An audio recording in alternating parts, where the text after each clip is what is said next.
Going on YouTube? How's it going? Welcome back to my practice stream. We've got a special stream today. Can I get a perfect score on the AP Precalculus exam? I'm gonna say no.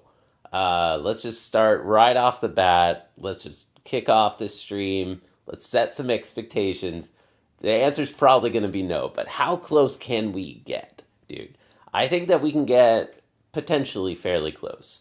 I haven't looked at this exam yet. I've literally just pulled it up. I couldn't find a full length exam either. I could only find the official course guide, which included, I think, half of the normal number of multiple choice questions. So this is not, I'm not trying to simulate a real pre-calculus, AP pre-calculus exam. I am, this time around, just going to be chilling and hanging out. And I mean, with this beautiful kitty cat and chat up, there's no way, there's no world in which this would be an accurate depiction of like a sample AP pre-calc test. You have to do it, timed and everything with a timer.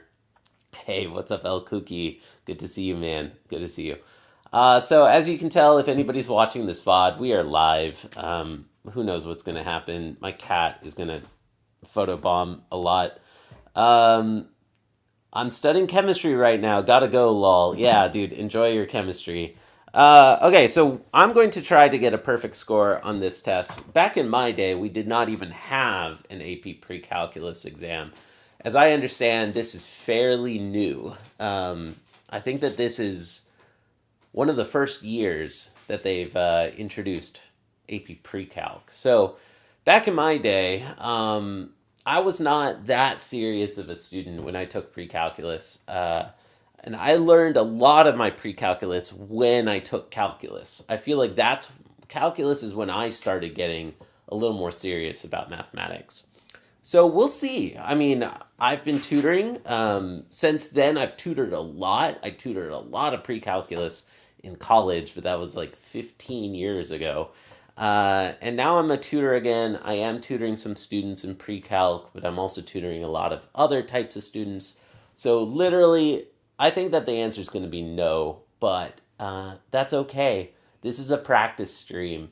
And the whole idea is get a baseline, and then in a couple months, we'll try again, and hopefully we'll get closer to perfect. All right, another thing I wanted to get to just set expectations on and say right up front.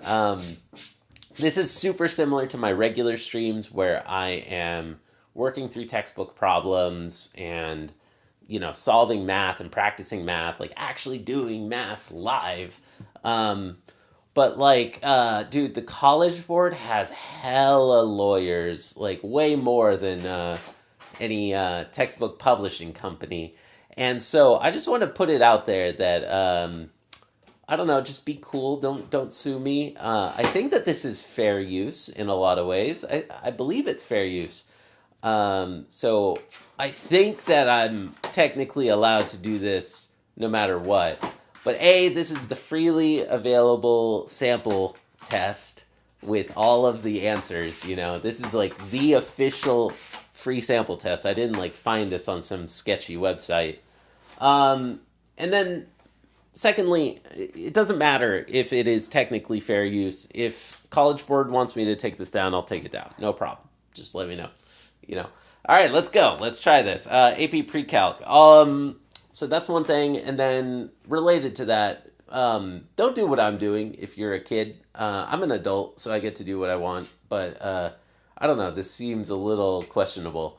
So I hope you enjoy. I hope that you all get to learn some pre-calculus. And yeah, it's nice to meet you. If somebody's watching the VOD after the fact, I hope to see you in the chat someday. We're building a really nice little chill practice community. Okay, now this is a very quick last note. Let's have a quirky little twist here. I'm also a classical guitarist, and so we will be listening to my classical guitar music while I work this exam. Oh yeah, and final thing, this is not a real simulation of the practice of the pre-calc test because I'm going to be thinking out loud and trying to teach each problem at the same time. So it's not a real exam. It's not a real timed exam at all. What's up, Terminator? How's it going, man? All right, let's get into it. All right. This is a humongous document. It's a humongous... Are these the... I saw that it's in here somewhere near the end. Where is it? Okay, those are scoring guys. I went too far. Where are we? Is this... Aha! Here we go. Okay, so I think I found it. Sample AP Pre-Calc exam questions. Yep. Here we go. Just curious. All right, so there are... Spoilers. What's going on here? Free response. Yeah. So I saw that there are 24 multiple choice questions, and if I understand correctly, the real exam has like 40. Oh my gosh, you all are not seeing the iPad scrolling smoothly. Okay, fixed, I think. What's up, Terminator? How's it going, everybody? Let's do this. I'm excited. All right. We're going to expose me as an imposter here. All right. Sample AP Pre-Calc exam questions. Let's try this. Blah, blah, blah. All right. Polynomial function P is given by that. Which of the following statements about the end behavior is true? Okay, so end behaviors, we're talking about the limit as x gets really big, and as x gets really big and negative. So this is what we're asking about. And because it's an odd degree polynomial with negative sign, I know, like an example of that would be x cubed, but negative x cubed will go this way. And it's pretty much the same end behavior as any other odd polynomial function. On the left, it goes up, and on the right, it goes down. So, the sign of the leading term of P... okay, so I'm going to skip all the reasoning, and what I'm looking for is the option that matches what I just described. Because even if there's more wiggles in the middle of the graph, in the middle behavior of the function, we're still going to have up on the left, down on the right. So the limit as f tends to infinity is negative infinity, and the limit as x tends to negative infinity is positive infinity. So blah, blah, blah, limit, negative infinity should be positive infinity. This one matches that. This one is positive infinity. That's wrong. Limit, negative infinity, positive infinity. We're talking about this one. Yeah, part B, or answer B. The limit as x tends to infinity is positive. Yep. All right, B. Next. Depth of water in feet at a certain place. How's it going, everybody? Thanks for tuning in. By the way, I should say that this is a special stream because we're in the middle of rotations through my regular coursework. Yesterday and the day before, we did 2 streams in graduate level pure math. Now we're resetting, and I'm going to do calculus next. We're going to do 3 streams in calculus, 10 linear algebra, and then 3 representation theory. So, yeah, whatever. Let's keep going.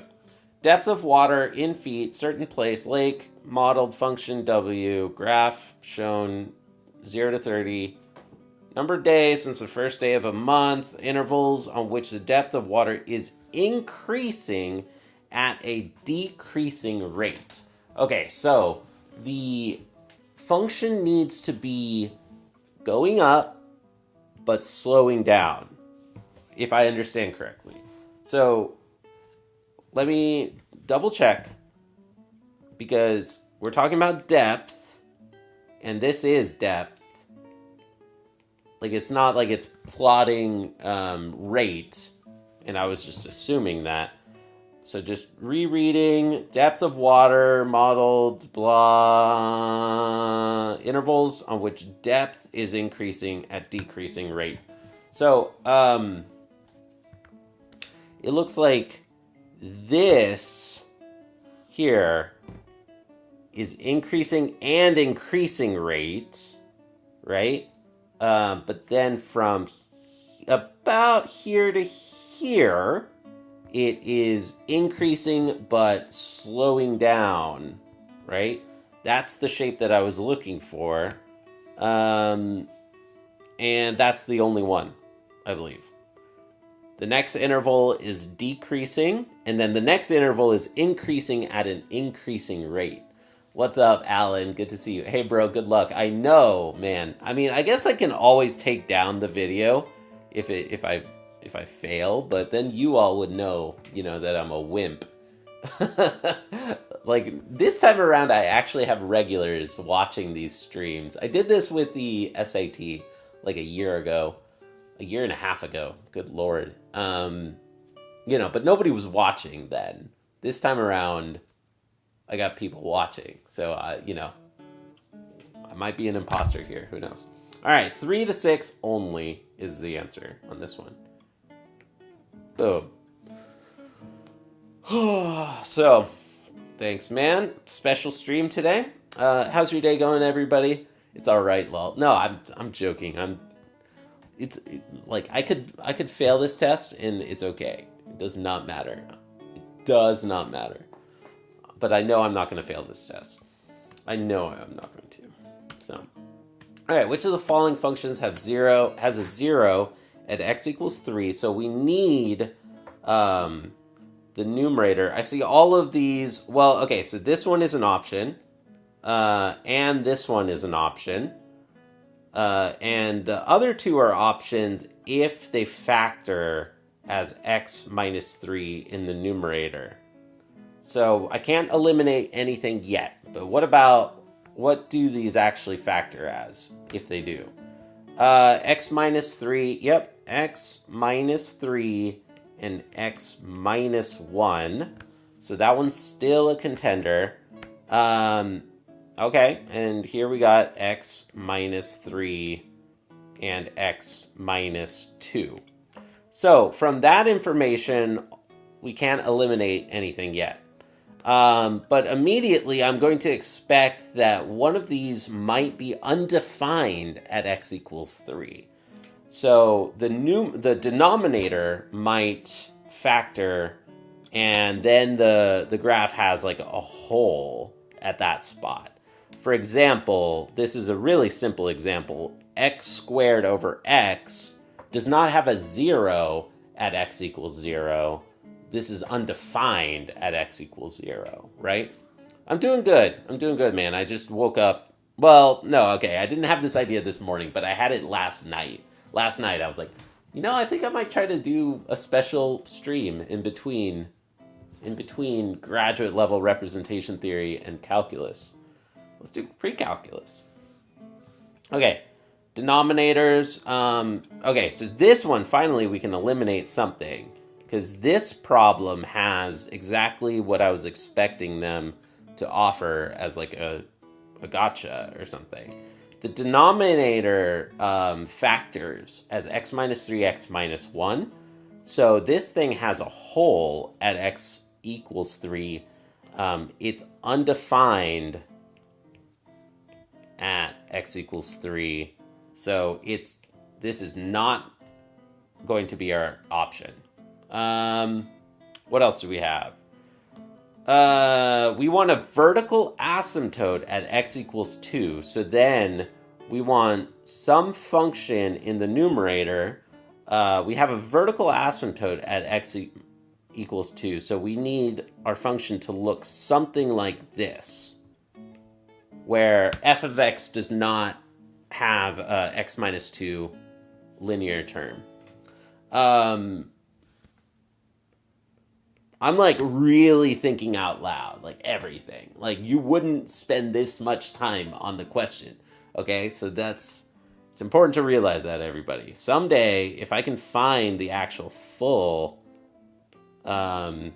practice test for pre-calc, and if, College Board doesn't sue me, then I will do the whole thing, and I'll do it, in a proper, timed, quiet simulation version. But this time, I want to think out loud.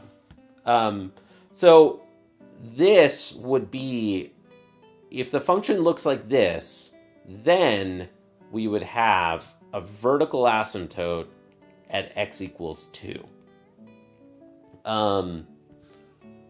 So which one of these fit the bill there? Okay, so this one looks good because the denominator splits as x minus 2, x minus 1. So this one, A is still looking pretty good.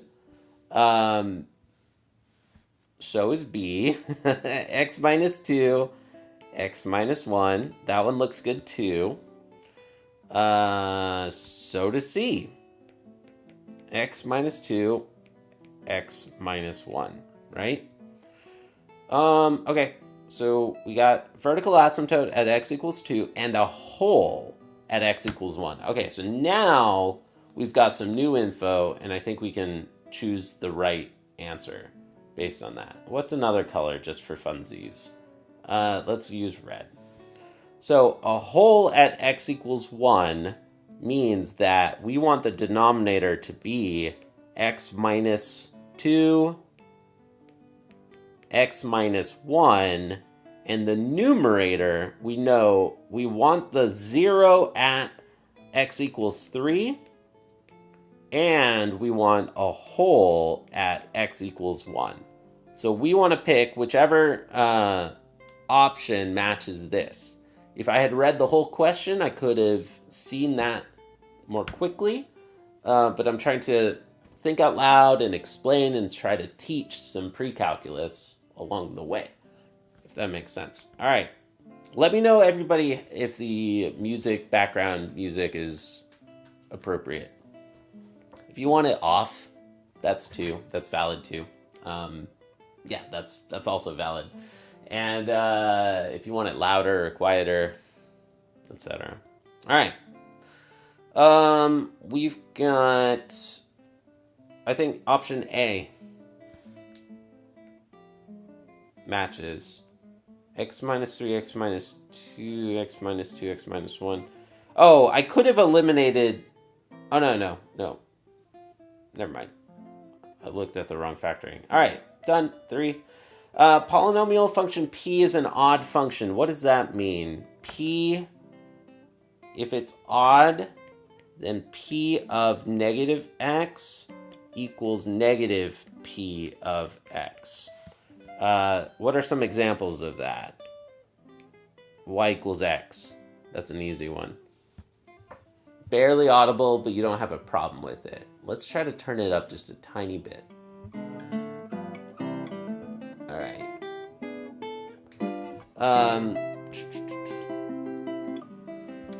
If p of 3 equals negative 4 is a relative max, which of the following statements about p of negative 3 must be true? Huh.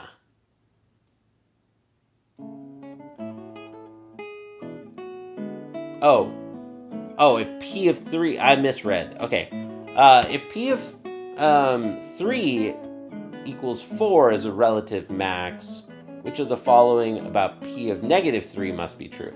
Even though this doesn't display this example, like the simplest example that I could think of an odd function, even though this doesn't have a relative max and min, I think that even just looking at this function, I can help deduce. Like now, we want some kind of function that has a relative max and then a relative min. Like, one side needs to be... What I'm trying to say is that they have to have opposite signs. P of negative 3 must be 4. I mean, you could have gotten that also here. But yeah. Like, there are two options that say P of negative 3 equals 4. So you kind of have to also think of... Oh, wait. Ooh, wait. Okay. P of 3 is a relative maximum. Wait a minute.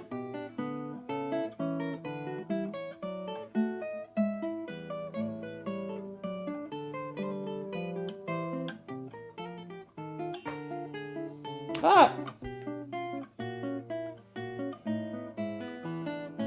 Wait. Let me double check myself on this one. Slow down, John. Alright, so here's 3. Negative 4 is down here. It's a relative maximum, right? So then P of negative 3 has to, like, you can think of it as a rotational symmetry. If P of 3 equal negative 4 is a relative maximum, then the other side must be a relative minimum. Ha! I almost caught my own error. I almost failed. Okay, so P of negative 3 equals 4 is a relative minimum. There we go. Let's keep going. Function g is given by that. Function h is given by that. We've got a rational function dividing two polynomials. What is the domain? The domain is everywhere that k of x defined, which is true if and only if g of x is defined. In other words, the domain of k, I believe, has to be equal to the domain of, well, it needs to be the domain of g intersect domain of h.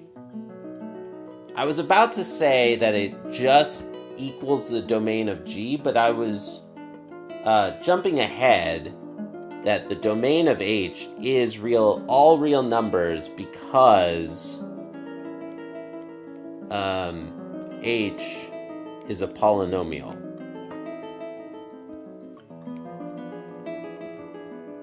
So anything intersect all real numbers, domain of k is equal to domain of g. Domain of g... Oh, wait, no. Slow down. Not true. Not true. This is... I was writing it incorrectly.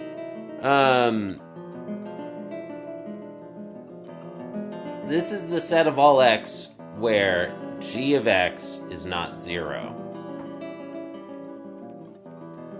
This is what I'm trying to actually say. I got it wrong. That's not the domain of g. It's the domain of g minus the kernel of g. But don't worry about that. What I'm trying to get at is trying to explain some concepts of this simpler thing that we teach and say that you can't divide by 0, right? Well, you can't. Why can't you divide by 0? It's undefined. What does it mean for something to be undefined? You can't substitute certain numbers into the function. It doesn't admit that input. So even if there's a linear term that cancels, which we expect often to happen with polynomial rational functions, even if there's a factor that cancels, like that point is undefined. I had this simpler example that I can just keep pointing to over and over. This is x squared over x is undefined at x equals 0. Okay? The limit is defined at x equals 0. It does have a limit of 0 at x equals 0, but it's undefined at 0.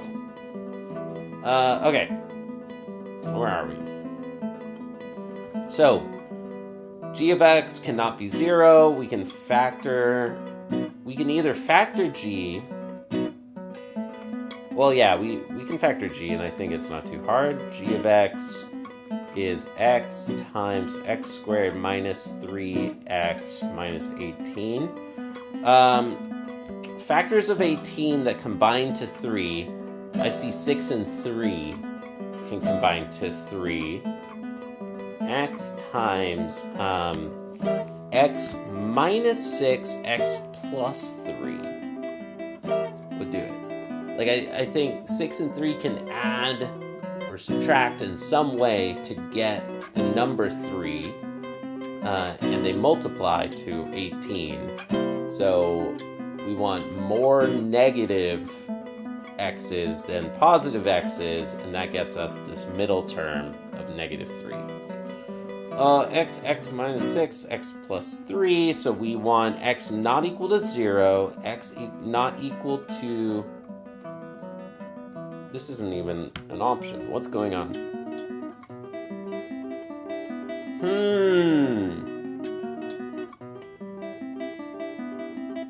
Did I misread? Oh, yeah, I copied the wrong one. I copied G... Wait.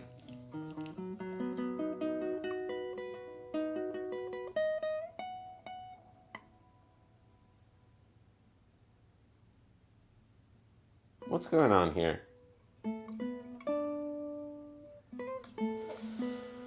I copied the right G. H is given by that other thing. K is H divided by G.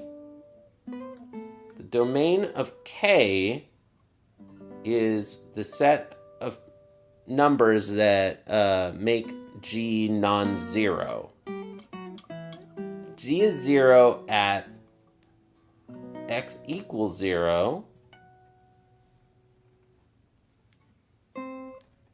What?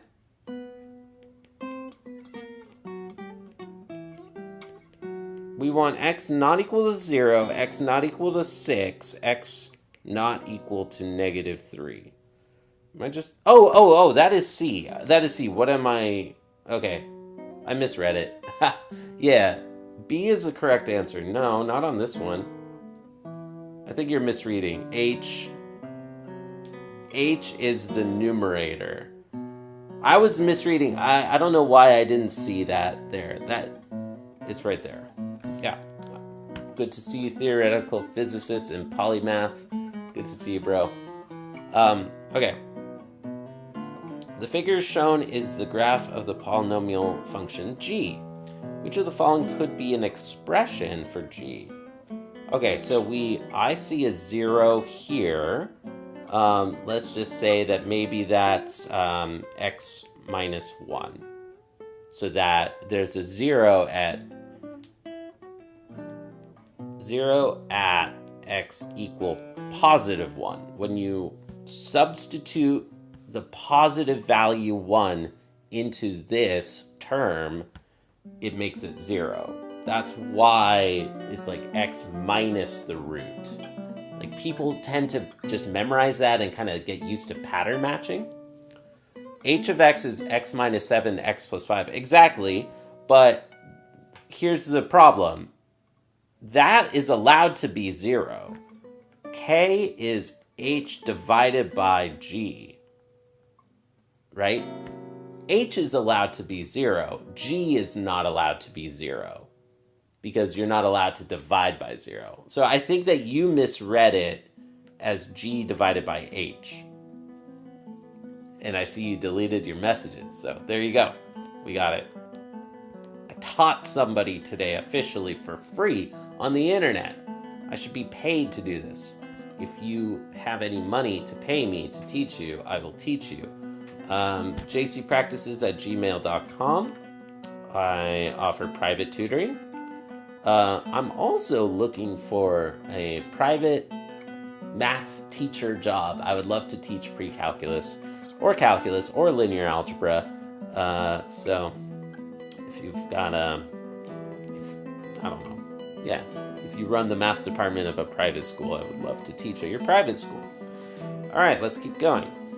The figure is the graph of G. Which of the following could be true? All right, so first thing, I want a 0 at a positive number. I also want a 0 at a larger negative number, right? Maybe that's not exactly to scale, but we want something that looks kind of like x minus 1 and x plus 2. Now, if we need more information, then we could use the fact that there's a local maxima there, and there's a local minima there. We want also end behaviors to be both positive, tending to the left and tending to the right. So I know that this is going to have to be some polynomial with a positive sign and an even degree. The polynomial needs to be even degree with a positive sign. It needs to factor into two linear terms like this. Oh, and it's a polynomial. It's not a rational function. So there's no division going on. What else do we have? Anything else that I can say about this? It's possible that that these zeros have higher multiplicity. So I don't know. It could be square and square. I mean, maybe not exactly, but my point is that it doesn't have to be x minus 1 times x plus 2, jkl or something. Just because there's zeros doesn't mean that this polynomial has to be x squared plus x minus 2. In fact, you could show for yourself that that polynomial wouldn't match this. Because that would be a parabola, and this is a more curvy thing. Okay, so let's see. I've got my clues. Let's try to eliminate things based on. We want a even degree poly with a positive sign, a positive leading coefficient. All of them have positive leading coefficients, so that doesn't tell us much. But A is an odd degree. B is also an odd degree. C and D are both options.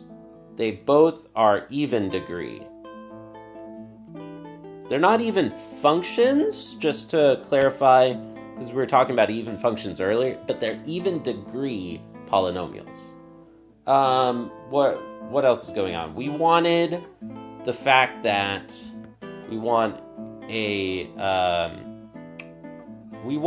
positive root and a larger negative root. So positive. This one, C is incorrect because I don't see 3 roots. I only see 2. Oh, wait. C and D are both options. Am I blanking here right now? What's going on? I see 2. Oh, no, there's 3. What am I talking about? There's another one right there. Yeah, there it is. Ha! All right. Okay, so we want 3. We want a small positive root. We want a bigger... Oh, wait, no. We want a small positive root. We want a bigger positive root. And we want a root that's even bigger and negative.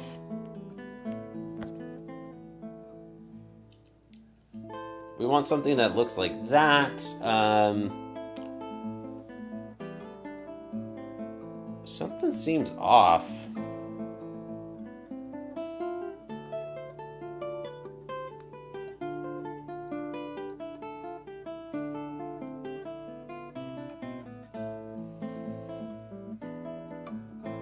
X plus 1. What the heck? Okay. Something seems... I'm a little confused right now. But I see that D is incorrect. This one has 2 negative roots. 2 distinct negative roots. Right? At x equals -5 and x equals -1. But there's only 1 negative root. And I see 2 positive roots. Oh, yeah. Okay, C. Yeah, it is C. There's 2 positive roots and 1 larger negative root. Exactly as I was trying to describe. There we go. Yo, what's up, Ta? Yo, JC, interesting to see you doing a whole test today. I know. Yeah, it's quirky. How's it going, Ta? Yeah, let's see. What was I going to say? I like the structure. Here's an opportunity. If anybody's watching the VOD, they've either decided to bounce out by now or, they're interested. So let's take a break really quick to describe to anybody who might be watching the VOD, but also to answer your question. I am working, as you know, with 2 distinct, interesting characteristics. Breadth first search plus spaced repetition. Breadth first search is a topic in computer science that takes a little too much time to explain, but let's see.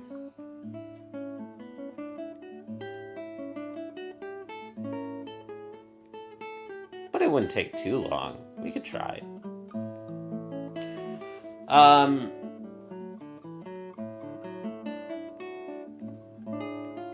Breadth first search is different than depth first search. In depth first search, you go all the way down one leg, then you come back up, and then you go all the way down the next leg, then you come back up, then you go all the way down one leg, then you come back up, you go down the next, and then you go down the next.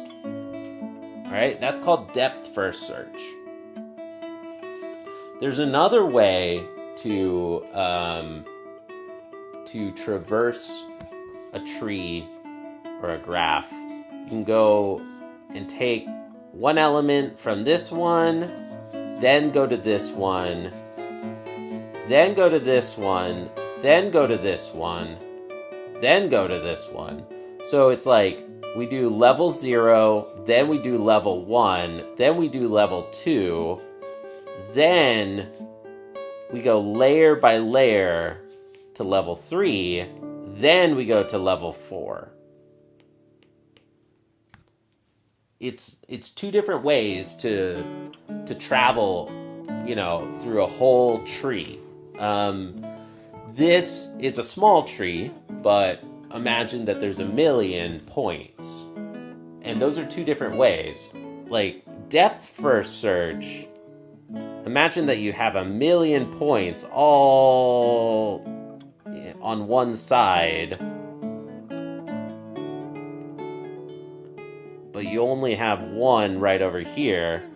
And maybe for some reason it's a little bit more important to hit everything from this first layer before going all the way deep on one topic, or on one leg of a tree. So depth first search and breadth first search both have their advantages. It's not like either one is better than the other. But most high school classes and most college university classes, the standard way is to go depth first, usually, like kind of. And I'm working in a quite different approach. I'm using breadth first search. So back to what I was saying.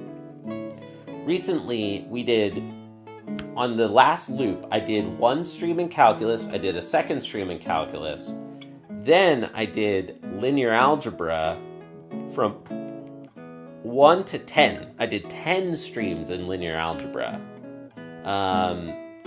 Then I did 2 streams in representation theory. Representation theory, for those who don't know, is a graduate level pure math subject. Now, so the fact that I'm like hitting all of the different topics and I'm mixing and matching and doing a little bit of each. And even within each, I'm doing one problem from every section, every chapter, before I do the second problem from every section in every chapter. That's kind of the breadth first search approach. But then spaced repetition comes in where I am, after I go through all my topics, then I add a new stream. Linear algebra 10 is pretty good, so I'm good with 10. But now we're going to start over, this time around, 3 calculus streams, 10 linear algebra streams, 3 representation theory streams. Then we reset, we do calculus 1, 2, 3, 4, 10 linear algebra, representation theory 1, 2, 3, 4. That's where spaced repetition comes in. It takes longer and longer until the next time that I see linear algebra 1. Or then it takes longer and longer until I see certain topics. Yeah.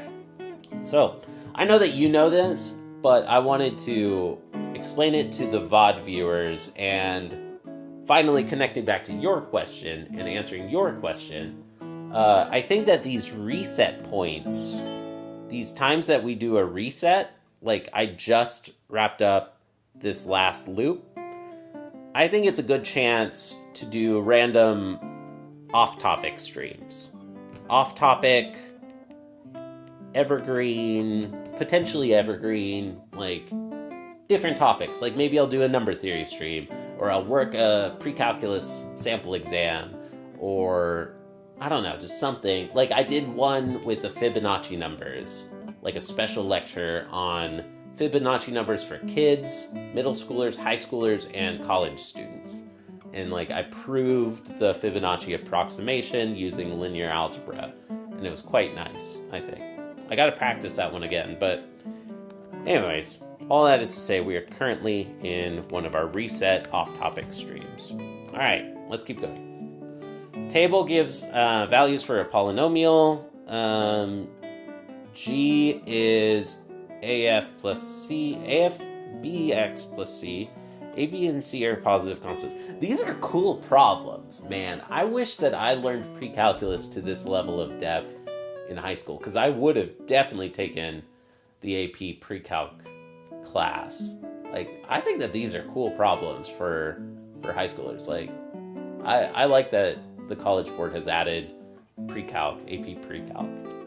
It's pretty cool. All right.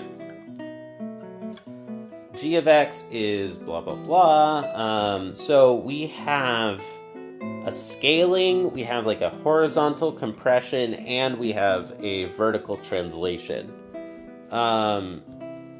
So yes. So we have a stretch, a compression, and a vertical translation, up or down. The graph of G is constructed by applying 3 transformations to the graph of F in this order. Okay, a horizontal dilation by a factor of 2. I always forget whether a factor of 2 means a horizontal stretch or compression. Like dilation, I think means expansion. I mean, like, once you get to like higher math, you just think of everything as scaling. It's scaling of some kind, I think. But I believe dilation means expansion. So then, no matter what, this green number is definitely B. That green number of 2, it's either B is 2 or B equals 1/2. And I think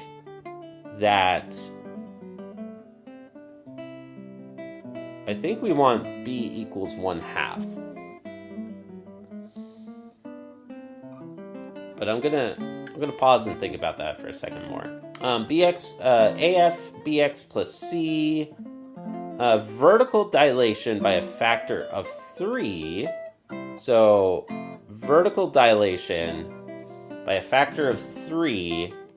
This one definitely is A, and I'm confident that A is 3. And then therefore, because a dilation, since I use the word dilation on both of them, I'm pretty confident now that dilation means like an expansion. It's like when you get your eyes dilated and it makes your pupils larger, I think. So A is 3 and a vertical translation by 5 units. So if that's correct, I'm gonna still double check this, but I think that this one would be an expansion. A is definitely 3. Vertical translation by 5 units. Okay, so the 5 units is for sure the plus C term. What is the value of G of -4? So right now, I believe that, let's see. F is 3, oh wait, no, G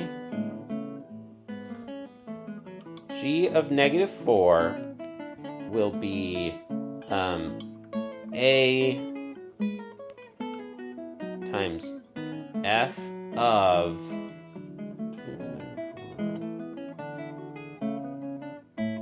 -4 divided by 2 plus C. C is 5.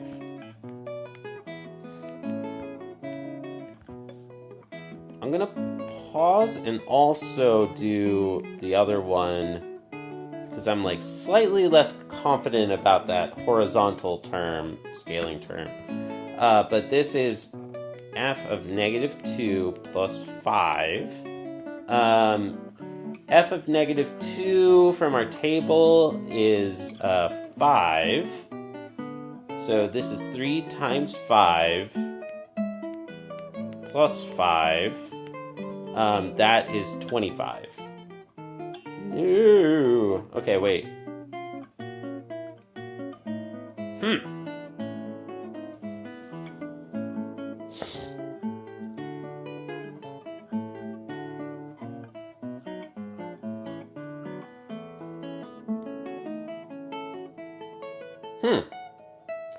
G of -4.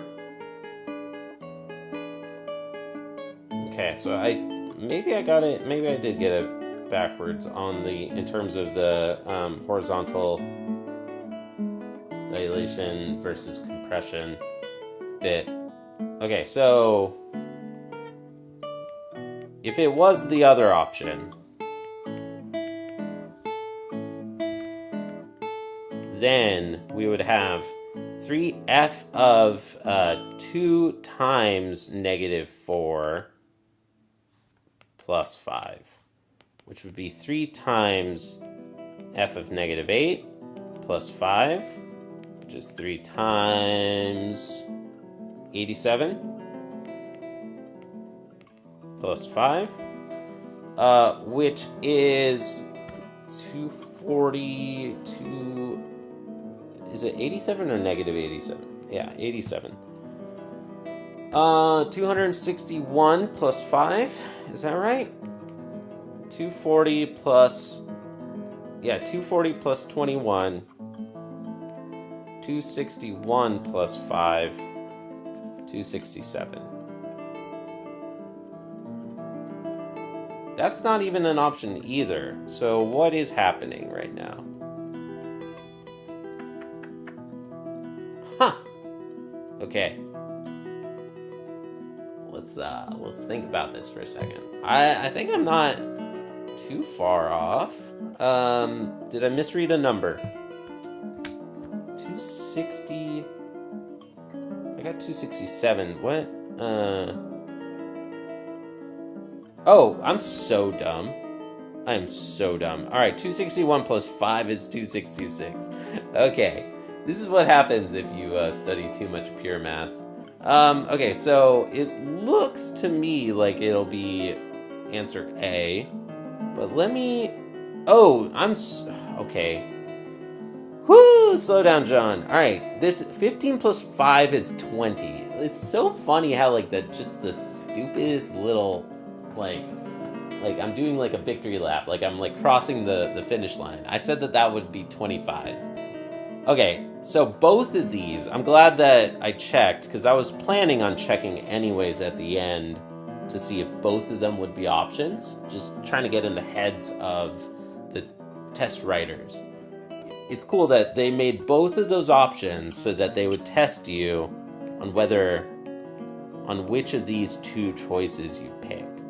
Okay, so now I feel pretty good that it's D, my first instinct. Now, how can I show that? I had the reasoning earlier that I think was good about...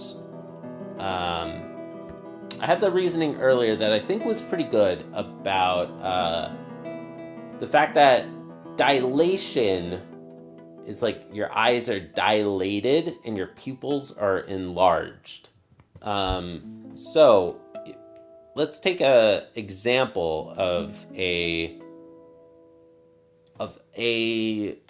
parent graph that I can imagine being dilated.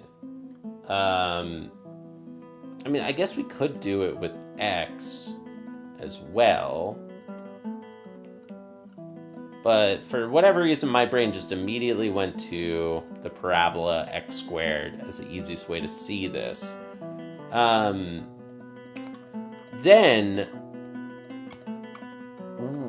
if we tried to sketch 2x squared or x over 2 squared, these would be our two options that we're trying to plot.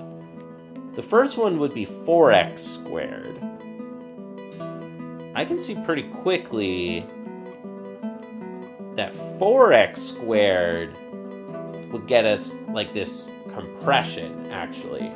Like the interval shrinks, like to closer to the 0. Whereas this other one, x over 2 squared, well, where x used to be 1 to equal y equals 1,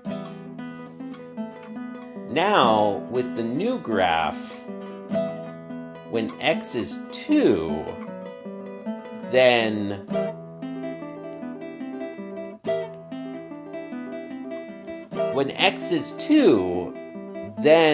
the function value is 1 squared. So that one expands, like dilates the interval. AFK for dinner. Enjoy your dinner. What's for dinner, dude? What's for dinner? Good to see you, bro. Okay, so now here we get 3 nice little pretty graphs, and this is a way to try to maybe remember about that dilation term. I feel fairly confident that B is 1/2.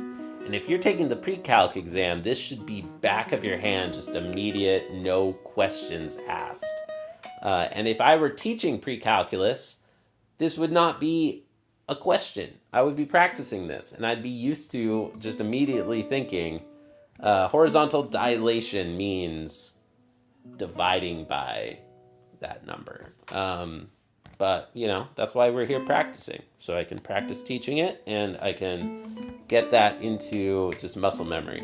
All right, I feel good that that one is D. Let's keep going. KWZ, positive constants, which is equivalent to that. Okay, so now we are going to be using a couple of log properties. Log of A divided by B is equal to log of A minus log of B. I see that we're going to use that. I see that we're also going to use log of AB is log of A plus log of B. And I see that we're also going to use the power law. Log of A raised to the B is B log A. So using those properties, let's try to do one of these quick for once in our lives. We're going to subtract 2 log W. So this and this, oh wait, oops.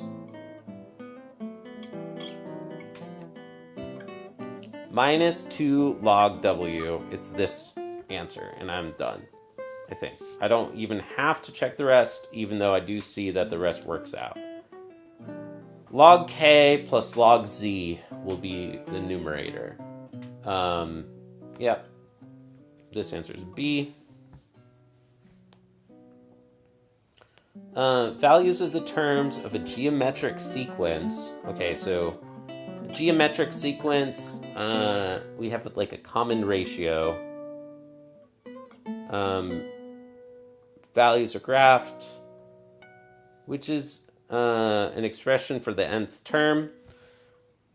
It's not B. I can see that because the base is positive. So if n is a big number, 2 raised to a big number is a huge number.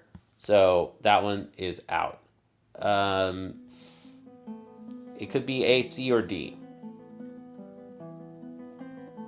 When n is 0, we want... It looks like this is doubling each time. Yeah. So, when n is 0, y should be... When n is 0, g 0 should be 16. So let's see if we can pick one that fits that. When n is 0... When n is 0, this one fails, right? Because that would be 8.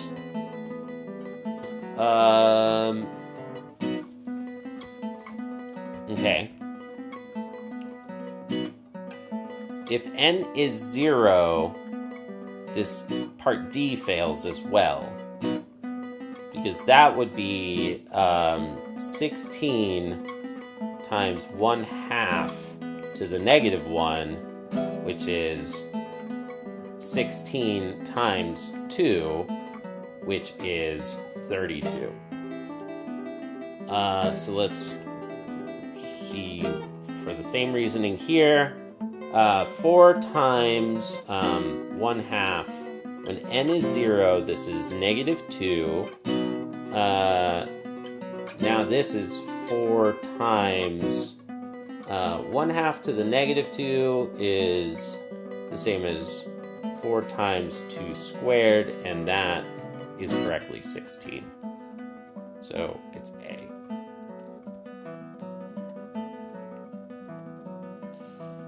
Table gives values for a function g. Should we take a break?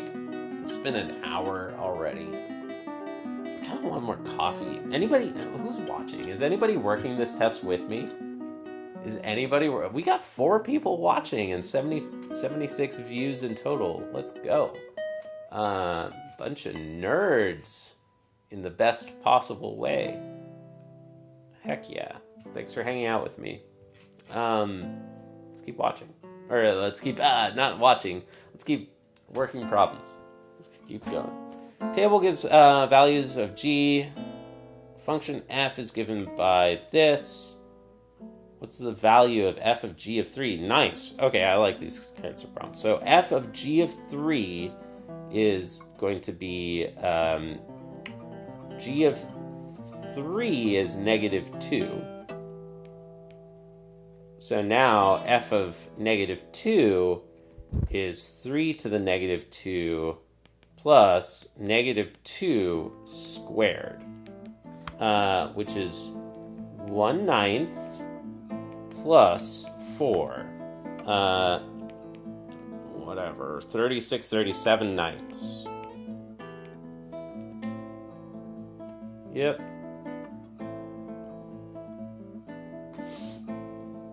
Residuals. Food vendor developed new sandwich. Okay, we have a question about the linear regression. I just jumped right to the last sentence because I saw a lot of words, I got bored, and I wanted to just know what is the final question in this word problem.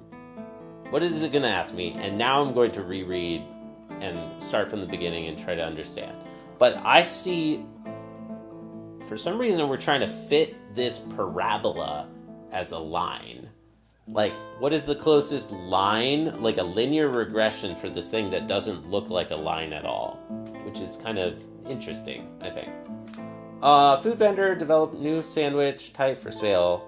Vendor made estimates about sales of new sandwich over time. Linear regression is used to develop a model for sales over time. Figure shows a graph of the residuals of the linear regression. Okay. Ooh.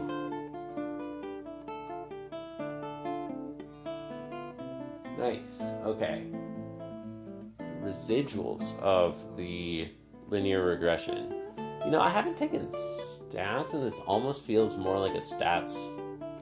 It's not really stats. It's not. It's kind of linear algebra, TBH. I think that the residuals are the errors.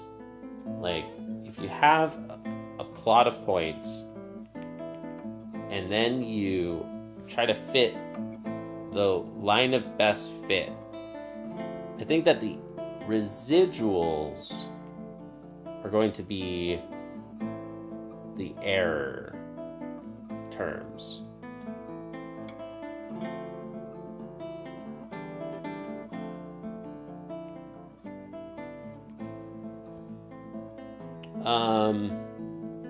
So if that's true,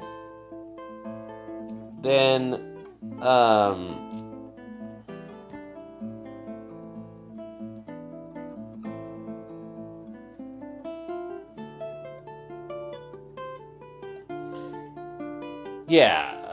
I could have skimmed the answers because my first instinct was this doesn't look like a linear regression. This it looks like a bad choice to try to fit this data set somehow to a linear regression.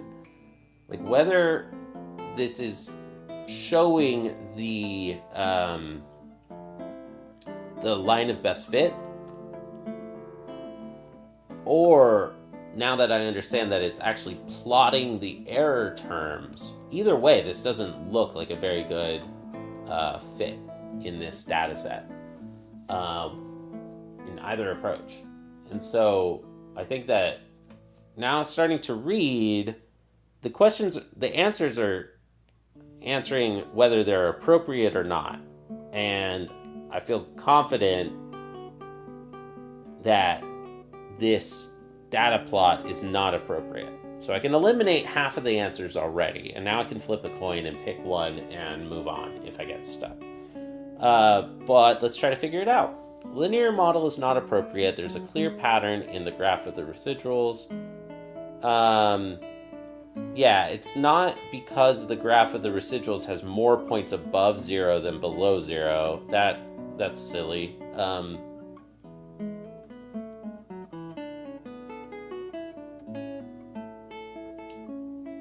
And it's not even true, right? There are 6 points of... Oh, no. There are 6 above.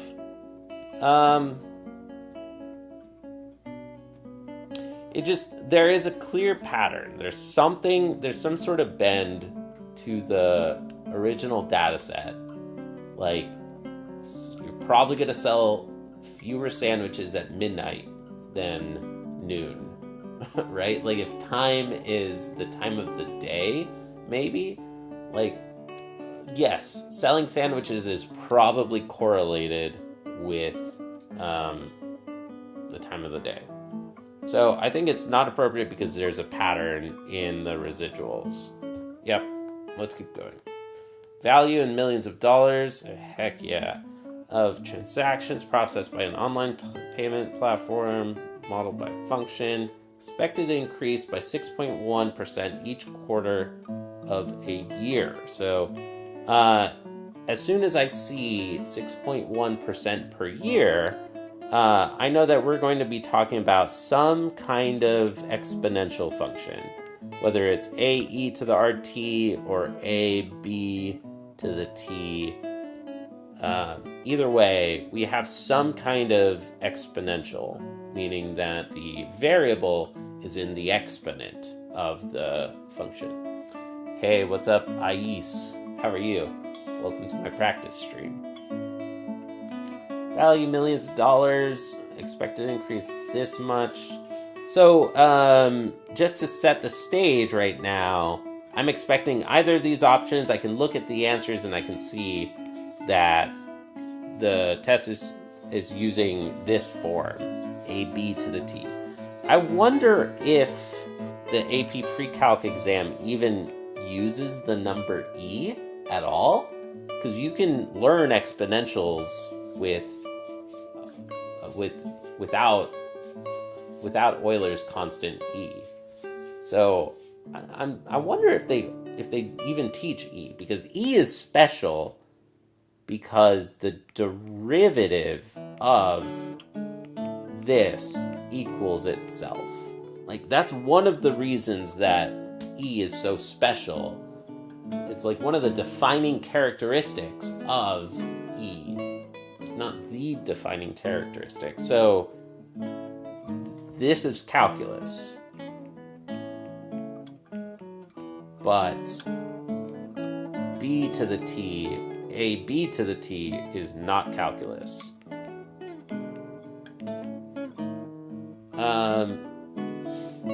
Or in other words, pre-calculus. It would make a lot of sense to learn this in a class before calculus.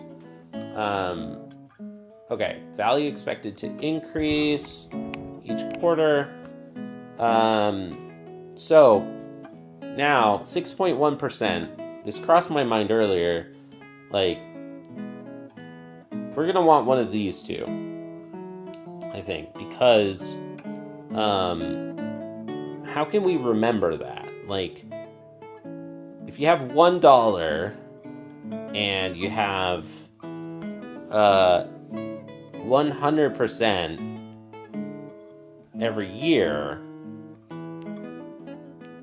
if you grow 0% every year and you start with $1 and you don't increase or decline, you'll still have $1 in 100 years. But if you thought that it should, that you grow 0% every year, well, that's going to be 1 times 0. So, like, here's the simplest example that I can give that why these types of problems where you grow a certain rate, it's 1 plus r to the n, or to the t, or whatever your exponential variable is, not a r to the t. Okay, so we can eliminate answers A and B right off the bat. And now, looking at the differences between these two answers, the exponent is different by a factor of 4. At time t, $54 million, so we have the same leading initial value, and doesn't really matter, I think. If t is measured in years, which of the following is an expression? A quarter is 1/4 of a year. Okay, so I missed somewhere it said quarter, t is years, and 6.1% each quarter of a year. Okay, cool. So, if t is,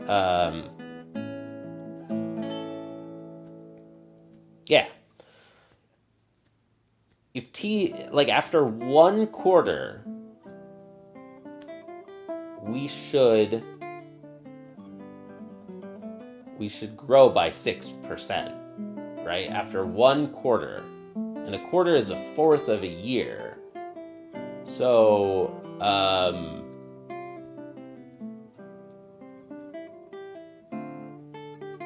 D is the right answer. Or wait, no, wait.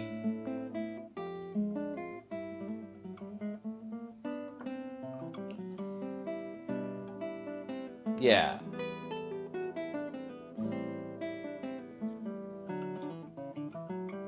Like in 1 year, if t is 1 year, then we should have grown 4 times. We should have multiplied 54 times 1.061 4 times. So D is the right answer. There we go. D. Iodine, so we have some radioactive thing. D days. We have an initial value. We have a decaying exponential function.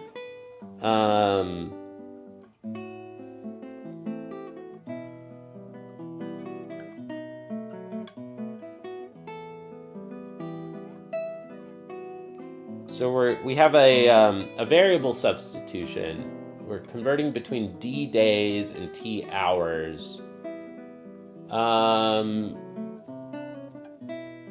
So yeah, T is 24D.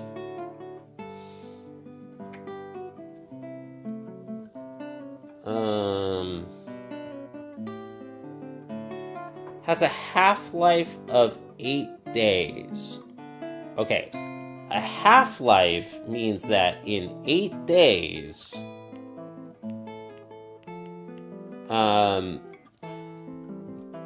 whatever amount we had gets cut in half. Like if our initial amount is A, after 8 days, it should be half of its original value. Half-life, like the lifetime that it takes to drop by a factor of 2, to drop by half.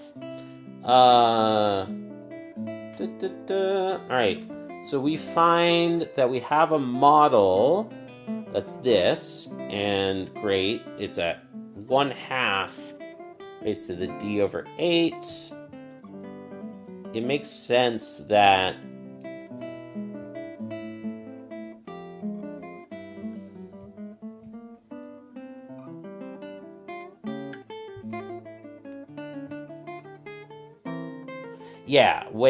when there's 8 days, when the number of days is 8, then your initial amount drops by half. So that's expected. Which models iodine after T hours? Okay, where A naught is the amount of iodine at time T equals 0. Okay, so, well, T is 24D. I think we just substitute, and that's it. So we replace D in our first equation. D is T divided by 24. Just by rewriting that line.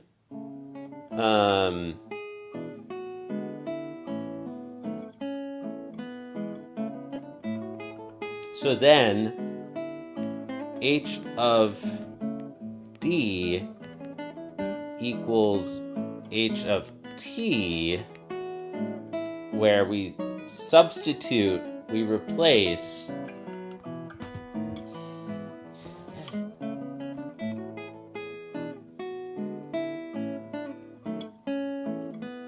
I mean, a little more precise, I would say H of D of T.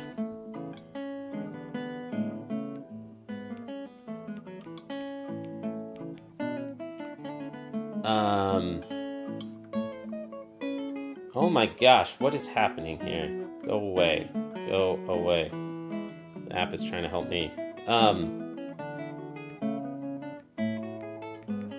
So, H of T, we substitute, we find D in terms of T, which I've already done right there. And this is A naught 0.5 to the D divided by 8. D divided by 8. This is going to be the initial, our half-life factor thing, to T over 160 plus 32, 192. Where is it? Okay, they didn't split it. No, it's equivalent to D. Right? Oh, no. Oh, wait, yes. A power to a power is the same as multiplying those. So this is the same as multiplying 192 times T. And we got the same term there. Just want to see if there's something else that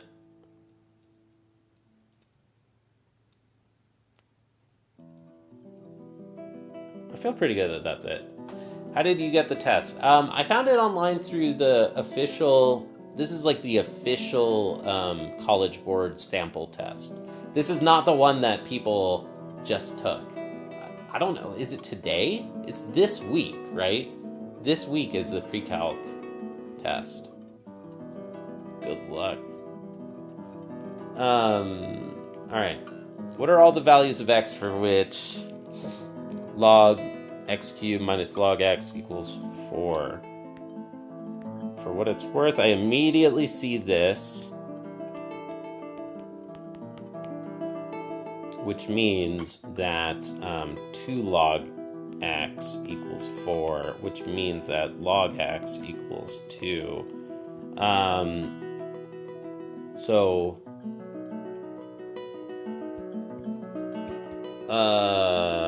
natural log of, you can say that e raised to the left-hand side equals e raised to the right-hand side. X is e squared, I believe. I don't think that there's another well, wait.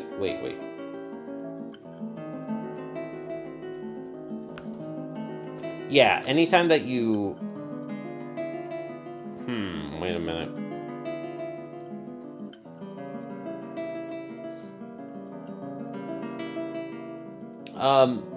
You can never take the log of a negative number, right? You're not allowed to take log of a negative. You could remember that many ways. You could remember it from the definition of logarithms, which is the power to raise the base to equal the argument. Or you could also remember the graph. The graph of a logarithm always has this kind of shape, and it never crosses the y-axis. So those are two ways, and you should know them both, but you might more quickly be able to remember it just thinking of this graph. That you're not, like, the domain of log is all positive numbers. You can't raise e or 2 to anything to equal 0. Like, you will never raise 2 to any power to equal 0 or any negative number. So, right off the bat, I can eliminate, because in these two expressions, you can't substitute a negative number. Domain of log in the complex case is interesting.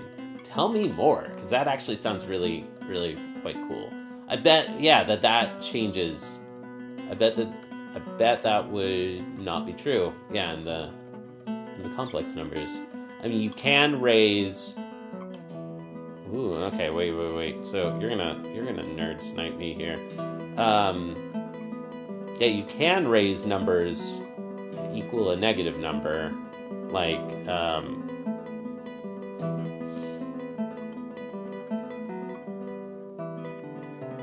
I squared equals -1. I think that we could find ways to use that. Like, yeah, in the complex numbers, you can raise numbers to a power to equal a negative number. Not just I, but also other numbers as well. So, yeah, that would be...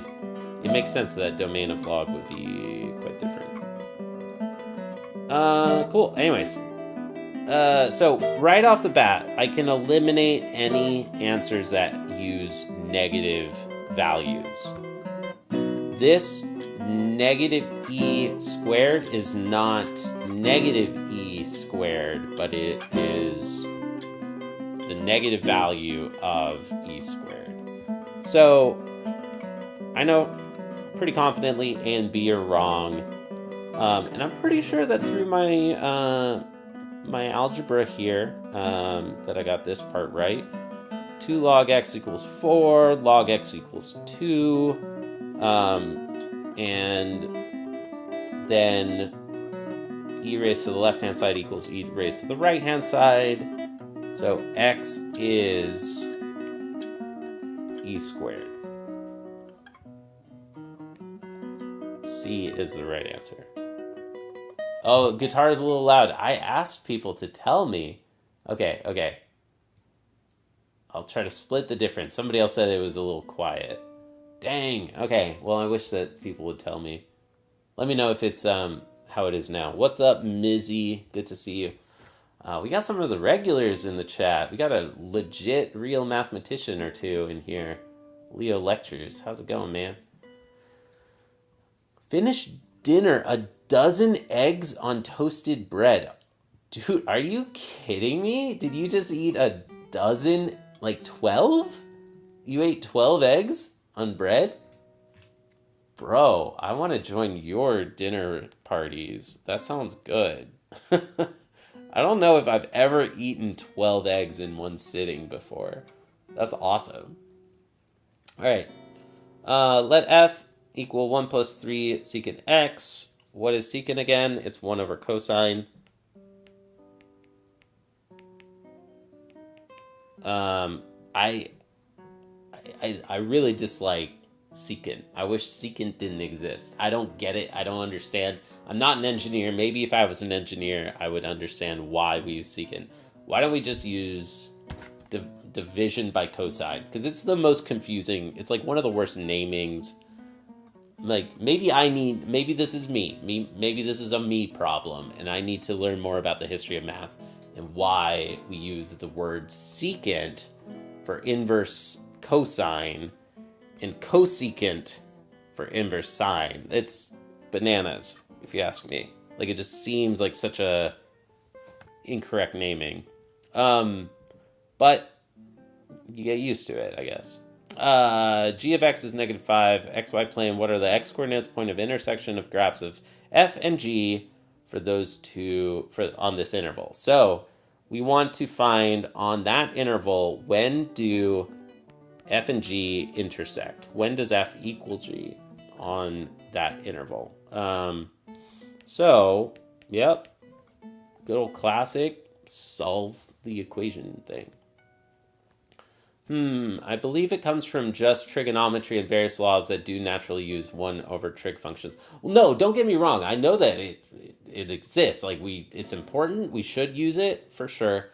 I believe that it makes sense that we study it. But why don't we just name it one, or like use 1 over cosine? Like, is it important enough to deserve its own name, A, and like, instead of just using 3 divided by cosine x? Like, is it so important that we need to name the reciprocal and give it a separate name as opposed to reciprocal cosine or something? Or just solving equations that use the explicit fraction bar? Like, I'm just talking notation, really. I'm not... Yeah. That's one thing. And then secondly, if we do need to give them special names, why does the one that starts with S, why is that the inverse of the one that starts with C? And why is the one that starts with C the reciprocal of the one that starts with S? Right? Like, it just... Like, as a software engineer, I would reject that pull request. Luna, what are you doing? What are you doing? I would reject that pull request, and I'd say, think about a better name. Pick a better name. Tan squared equals sine squared divided by cosine squared equals secant squared minus 1. Yeah, no, don't...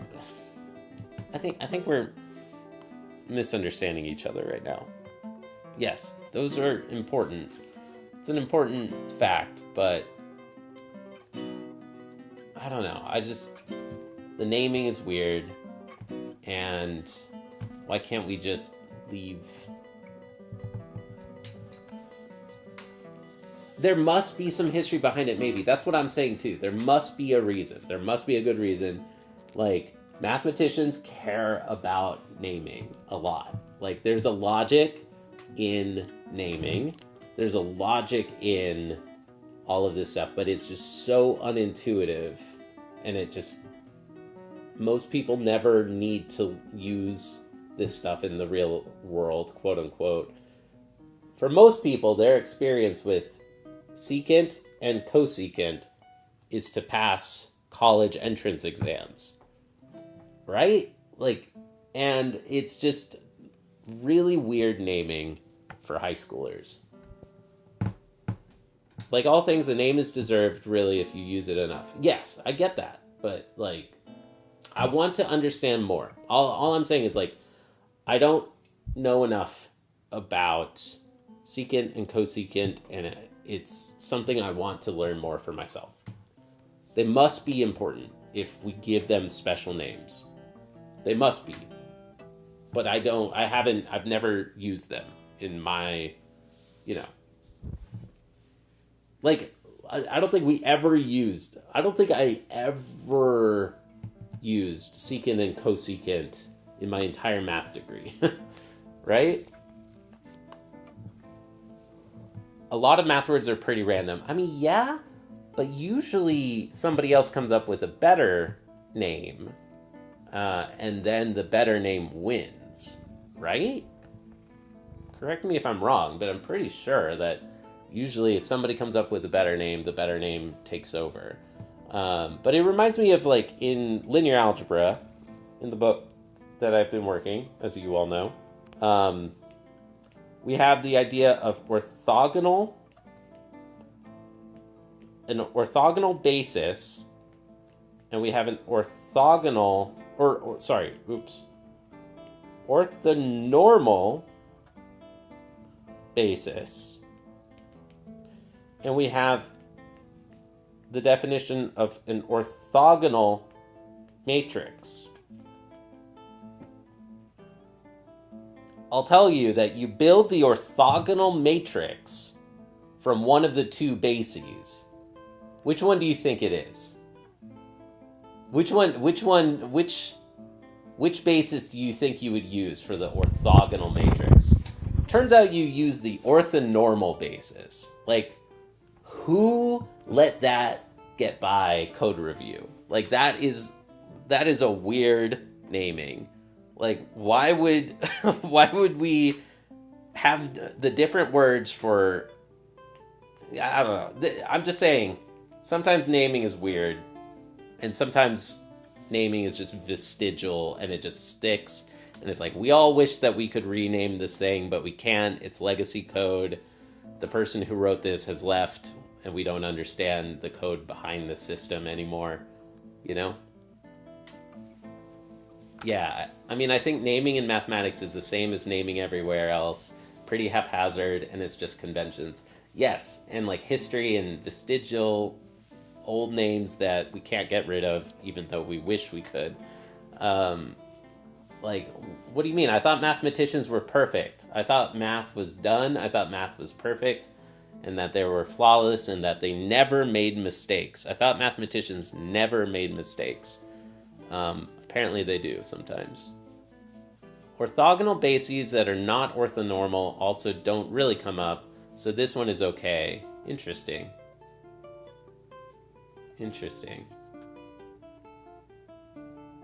Yeah, Leo, yes. I was thinking the same thing as what you just said. If I did more analysis, if I specialized more in analysis as opposed to algebra, I'm sure that I would have seen more trig functions in my math degree. And of course, I saw sine and cosine a lot, and even hyperbolic sine and cosine, but like it was rare.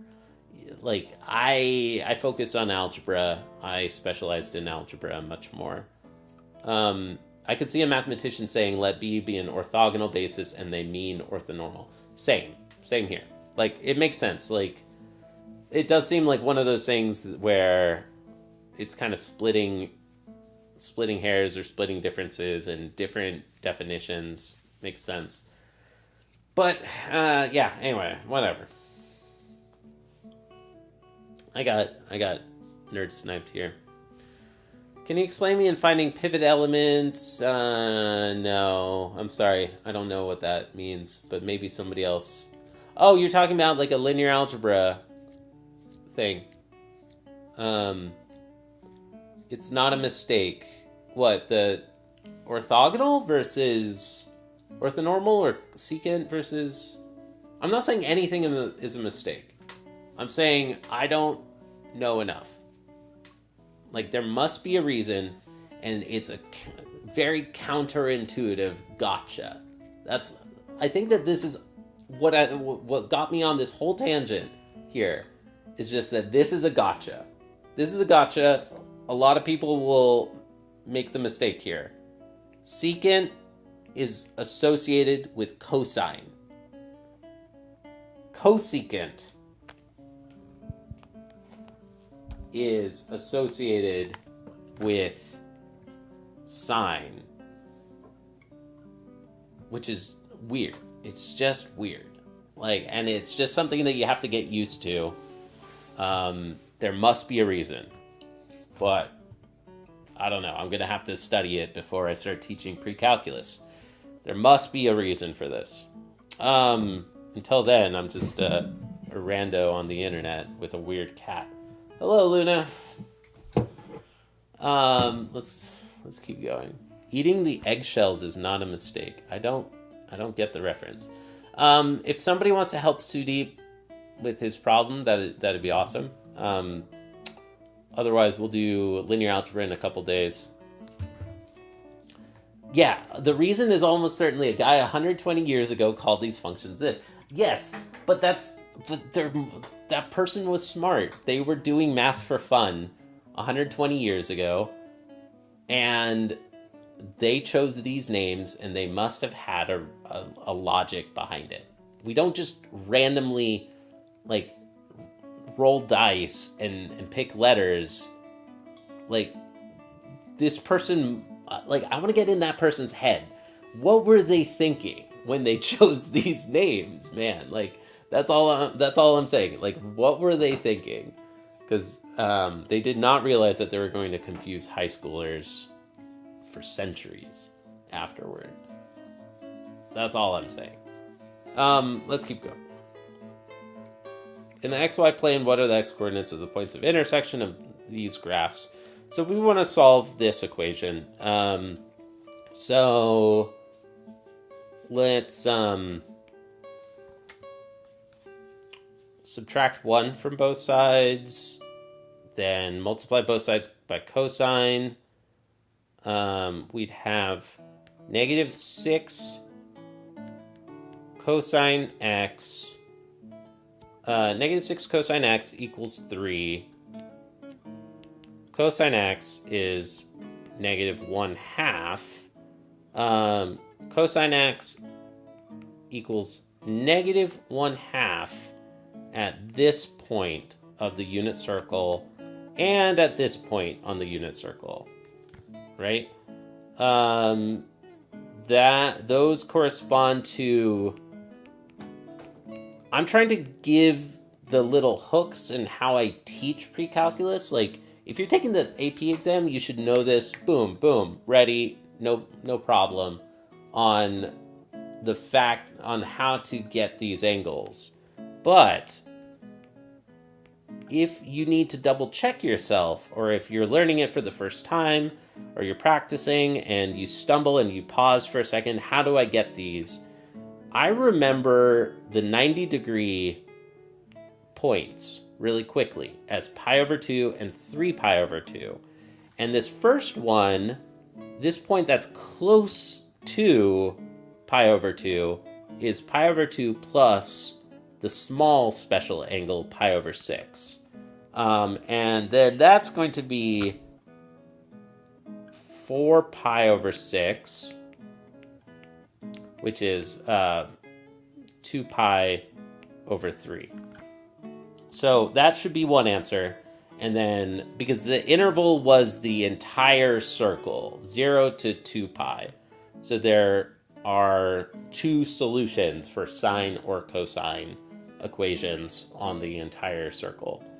Now, the other one is 3 pi over 2 minus the small angle pi over 6.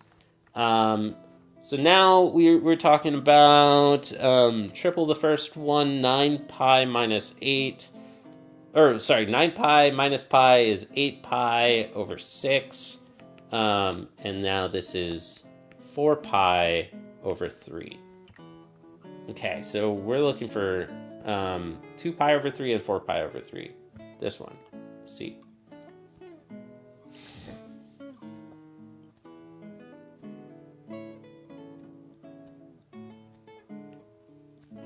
Oh, cool. Okay, wait. Sign of the complement. No way. Okay, sick. Thank you, man. I need to read the rest of these messages, but by practice streaming and by sharing my mathematics practice, now I suddenly have a reason for this. Hell yeah. Okay, so thank you, dude. Levi, friend of the channel, Levi, I appreciate it. Says that cosine, Oh wait, cosine is abbreviation of cosinus, meaning sine of the complement. I was thinking of secant. What's the... Okay, wait. Cosine is abbreviation of cosinus, meaning sine of the complement. Heck yeah. Okay. Well, that's awesome, because now we're talking... Now I've actually never learned this. The complement of an angle is the angle that you add... is 90 degrees minus the angle that you're talking about. Like, what angle is the complement that you add to the first angle to equal 90 degrees, or to complete a right triangle, right? So if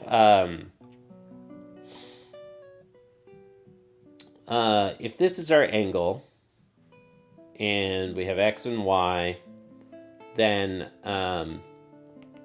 sine of theta, x, y, and z, right? Sine of theta is y divided by z, opposite over hypotenuse. And then the complementary angle of theta, theta prime, or let's get really fancy and introduce another Greek letter, phi, theta plus phi equals 90 degrees, right?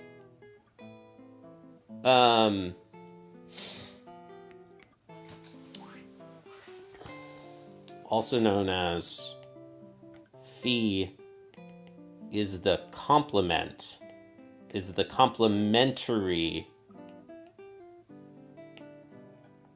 angle to theta, right? So now cosine theta, we all learn and kind of memorize or just learn the definition that it's adjacent over hypotenuse. But cosine theta also equals sine of phi. Neat. And that also gets us this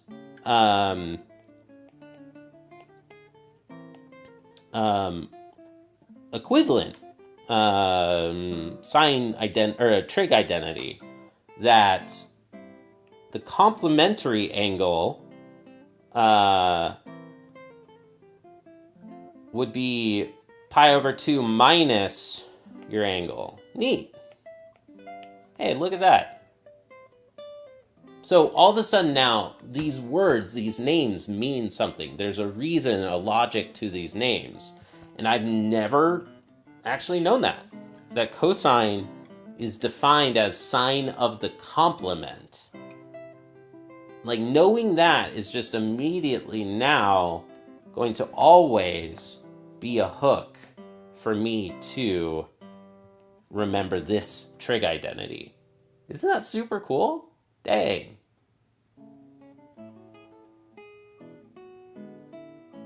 Pretty sure smiling is a sign you got a compliment. Okay. We're getting off topic here. I love it though. They were like, field is biggest, can do division, ring is a boxing ring size, domain is a little bigger than ring, can do cancellation. What? Okay, I need to...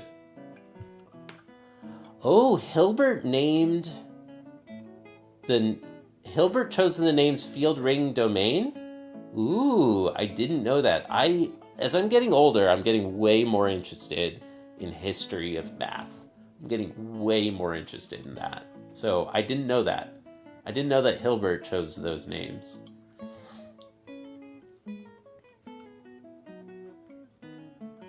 Oh, no way. Oh, and Hilbert chose those for those reasons? Like, field is the biggest thing, like a field of grass or something, or a field of wheat. A ring is smaller. It's a boxing ring, really? And domain is a little bigger than ring. Can do domain? Domain is a little bigger than ring. Can do cancellation. Huh. Oh, like an integral domain. Oh, okay. I thought you were talking about domain of a function. Okay, right. Like integral domains. Ooh, that's so cool. Oh, thank you, Leo. That's super interesting. All in German, but these are direct translations. That's super cool.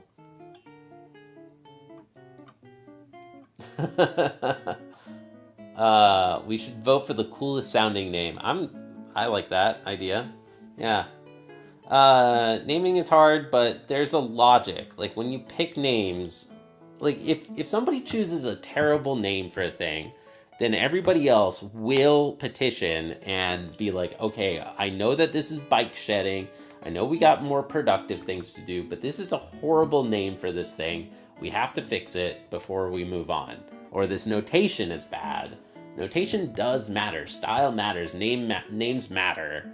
If we pick a horrible name for something, like it is worth fixing it. And the fact that secant and cosecant have lived this long, like I feel like there must be a reason for it. There must be. Maybe this is I'm like going into different directions that I'm not going to touch. I'm not going to go any further. We've done enough of our little interlude on trig identity namings. Thank you though, like a lot, Levi. That helps. That's really cool. I didn't know about this one. All right, let's keep going. All right. Figure shows a sinusoidal function g. So that means, I think sinusoidal, do we know? Does sinusoidal mean either sine or cosine? I mean, they both behave the same. It's just that 90-degree shift, that this like horizontal translation of cosine and sine. So I think you can use the word sinusoidal to mean either. We don't know if this graph is sine or cosine. What are the values of the period and amplitude of g? So period is like a period that ends sentences, that like ends the beginning of one sentence, or ends one sentence and then begins the next. It's repetition, like repeating cycles. And amplitude is like guitar amps are very loud, and you can turn them up and down in volume, right? It's kind of like the volume of, or like the loudness or the height of these functions. So the amplitude is going to be the distance from the center of the function, which looks like it's 3. Yes. It's not like the function is slightly shifted. They're not trying to do a gotcha. Because this is a +3 and this is a -3. Right? It should be symmetric across the center line of the equation. So we can eliminate C and D because the amplitude, I think that the amplitude is defined as I think that the amplitude is the distance from the center, not the entire height, but I could be wrong. This is another thing where I could be wrong. This could be like a radius versus diameter thing. This is almost like a definition question. Like, do you know the definition of amplitude? And this could be like radius versus diameter, like we use both. I don't know. I need to learn this before I get hired as a high school math teacher. But the period would be the distance between any of these maxima, or the distance between any,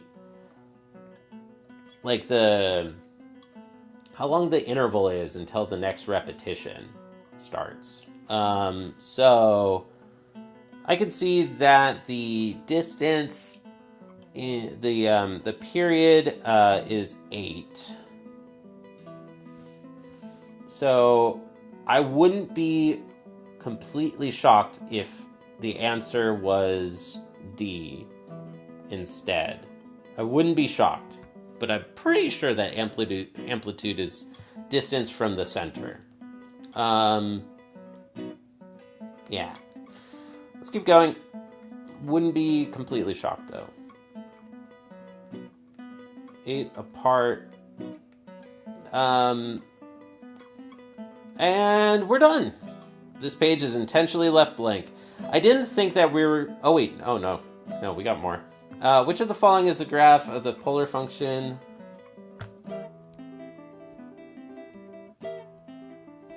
It is a definition thing, yeah.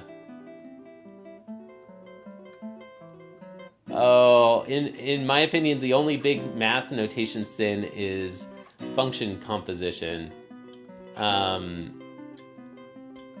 Sin linear? Sine linear? It is radius. Okay, cool. Thank you. Yeah, I thought so. I'm pretty sure it was half of the distance. Which of the following is a graph of a polar function? Leo, tell me, you are a legit professional mathematician. Have you ever used... Well, no, I was going to say, have you ever used polar functions? But I take it back. I've used polar functions. In complex analysis, you use polar functions a lot, I think. You definitely... I don't know. I lean toward the algebraic side. But I do actually now remember, yeah, certainly using polar functions in my math degree. But, like, not that often. Not that often. Not saying that it's not used. Like, this stuff is useful. All I'm saying is that I don't think I went into the type of math that uses this stuff all the time. And I do think for sure there are applied math fields that where this is bread and butter. You use polar functions all the time. And I bet in engineering they're much more useful than in like algebra. Like if you like comes up in differential geo too. Cool. See, like I never took differential geo. Like I don't mean to say like that this stuff isn't useful or that you might not ever use it. That's not my point here. My point is I haven't seen enough of them and I want to learn more. Like I want to see more where they are used. And like, and no matter what, this stuff is really good for your brain. It's just good for your brain to learn this kind of stuff. I want to learn more. Like definitely in complex analysis, you definitely use polar functions all the time, I think. Which of the following graph of the polar function where f is 3 cosine theta plus 2? All right, I do these in my head, but when I'm tutoring, I'll write it out as little tables. Special values. What are the easiest freaking values for when you're dealing with a unit circle? I think it's all the 90-degree angles. We're going to start there. 0, pi over 2, pi, and 3 pi over 2. Those are all the 90-degree angles. They're the 12 o'clock, 3 o'clock, 6 o'clock, 9 o'clock. Now, those have values of cosine equals positive 1, 0, negative 1, 0.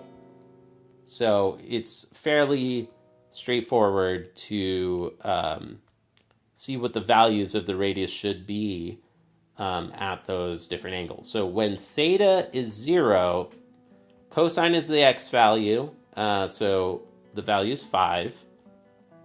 When theta is pi over 2, cosine is 0, so the value is 2. When theta is pi, cosine is negative 1, so the value of f is positive 1. Oh, wait, no, oops, negative 1. Yeah, 3 times negative 1. And then the last one, when cosine is 0, again, we have 2. Okay, so whatever, like for a lot of these types of questions, you can already find the right answer just from that, I think. Okay, so at pi equals, so when the angle is 180 degrees, the radius should be negative 1, or the function value should be negative 1. So when theta is pi, and we're pointing in that direction, then the function value is actually negative 1. So I see that this graph does not include the point 1 right there. Did I get something backwards? 3, negative 1, plus 2. Yeah, okay. This one is missing this as well.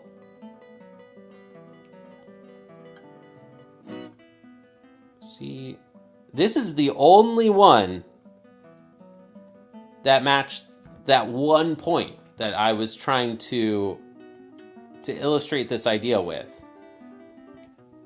Just using these super simple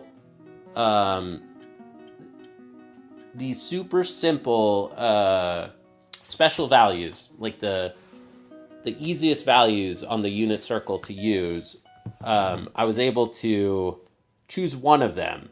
I didn't even have to like eliminate between two similar answers or something. This is the only one that had radius negative 1 in the theta equals pi direction.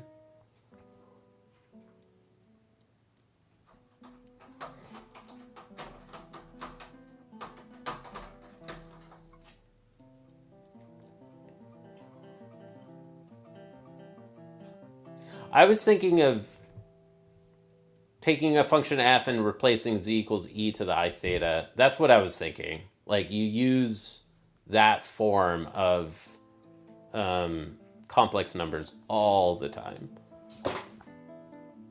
Yeah. What are all the values of theta on the half? Oh, wait, no. On the right. Whoa.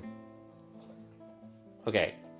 From negative pi to positive pi. So theta is ranging from negative pi to positive pi. And that's different than the usual interval that we usually work from 0 to 2 pi. But for which 2 cosine theta greater than negative 1 and 2 sine theta greater than root 3. Okay, well, we can divide both sides by a positive number. Keeps the direction of the inequality and all that good stuff.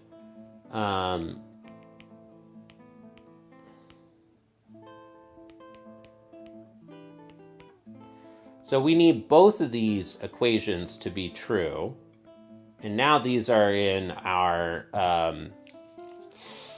format of the special values on the unit circle that we memorized. Cosine of theta is greater than negative 1/2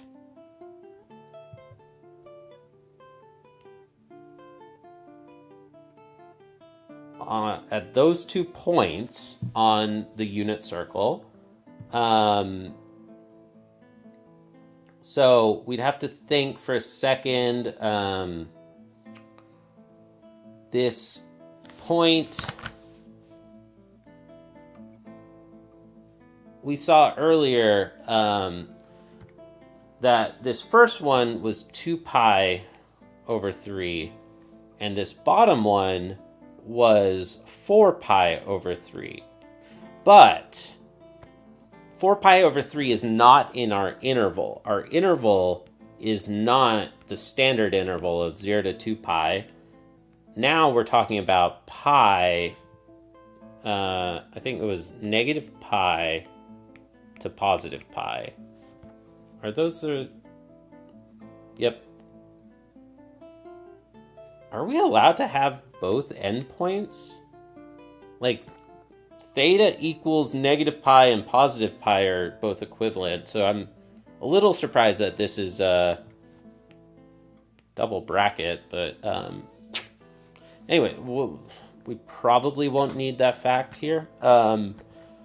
So, in order to get the negative value, like the negative pi value here, you could think of it as negative pi over 2 minus pi over 6. And that is negative 4 pi over 6, negative 2 pi over 3. You could think of it that way, or you could take 4 pi over 3 minus 2 pi, and that's the same as minus 6 pi over 3. 4 pi minus 6 pi is negative 2 pi. In either direction, either approach, we find that this angle is negative 2 pi over 3.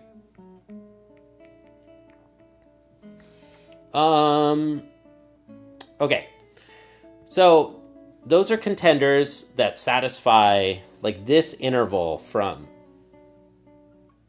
there to there in green on this unit circle.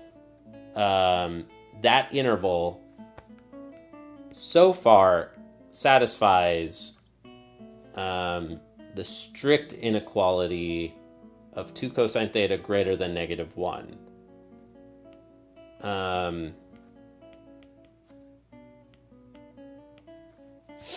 Now we need to satisfy the other portion.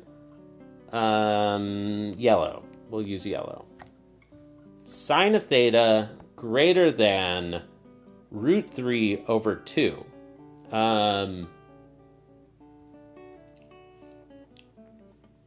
Sine of theta is root 3 over 2 here and here.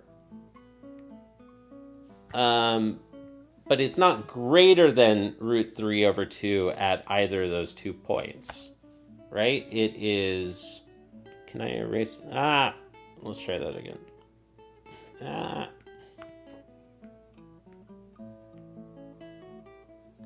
Okay. It's not greater than root 3 over 2 at those 2 points. It's... but it is greater than root 3 over 2 everywhere in between those 2 points. So, that little yellow interval is also contained in the green interval, and we're talking about the interval pi over 3 to 2 pi over 3. And I believe that this is going to be our answer. D. Pi over 3 to 2 pi over 3.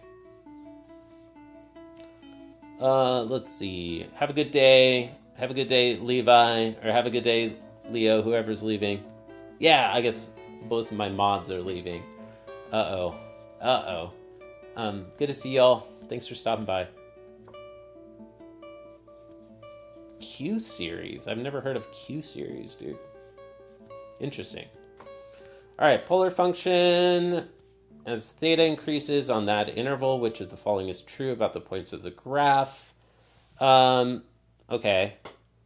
So sine, if we want to understand how f behaves on that interval, I think it's completely determined by how sine behaves on this interval. Let's get our little unit circle. On the interval 0 to pi over 2, very similar analysis from 0 to pi over 2. We're talking about this portion of the unit circle, and sine corresponds to the y-coordinates on the unit circle. So on that interval, sine is increasing.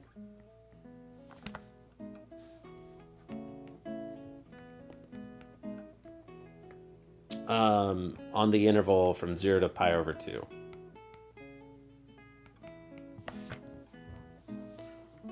So, but the points are not above the x-axis.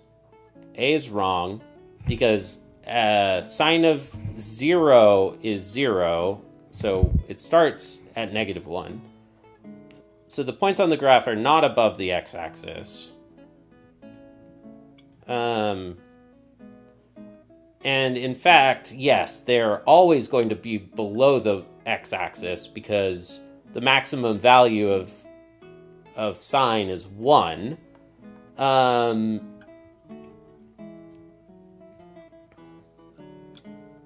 But sine is increasing. It's getting, it's increasing from 0 to +1.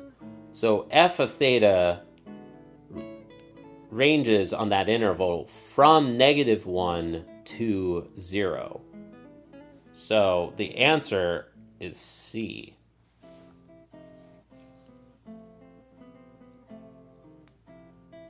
Ooh, moles. Yeah, mole fractions. I could not help you with that. I used to be good at chemistry. I used to be able to do some of that stuff, but it's been a while. Cool. El Kuki is here hanging out during his break. Yeah, man. Get some work done, dude. I need to lock in. You should. What's up, Pushpanjali? How are you? Nice to meet you. Temperature, degrees Celsius in a city, particular day is this function. T is measured in hours. Based on the model, how many hours did it take for the temperature to increase from 0 to 5? What? Oh, shoot. Okay, so this part is a graphing calculator is required. Oh, okay. Is all of this graphing calculator? Were these graphing calculator questions? Yeah, you jokers would probably use a graphing calculator for that. You don't need to. When did we switch to graphing calculator questions? Okay, maybe this is the first one. Yeah, okay, this is the first one. All right. How many are there?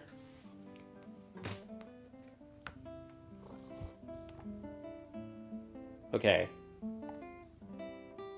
We're up to 24. There are 24 multiple choice questions. 1, 2, 3, 4, 5. There are 5 graphing calculator questions. I will work these. I'm like very tempted to just call it a day. We are 2 hours into this practice stream. We could save these for later. I'm definitely saving the free response questions for another day, but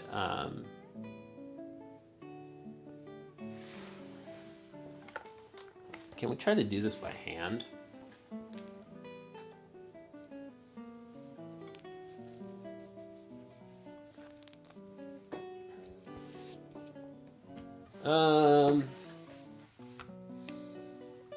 Can we try to do this by hand, or do they really want us to become adept at graphing calculators? Like, I think that these types of problems you should be able to do by hand, but part of this exam is to be able to do it quickly on a graphing calculator. And like part of it is like graphing calculator fluency, I think. So I could use like Wolfram Alpha, or I could order a graphing calculator and do it another day, or I could try to do it by hand. Let's say that I forgot my graphing calculator at home, and let's try to do just a couple easy values. T of 0 is negative 4185 divided by negative 35. 4185 divided by 35. You can divide both of those by 5, but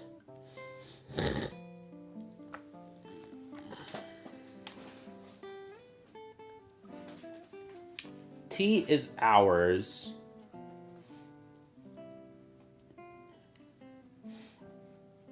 From 0 degrees.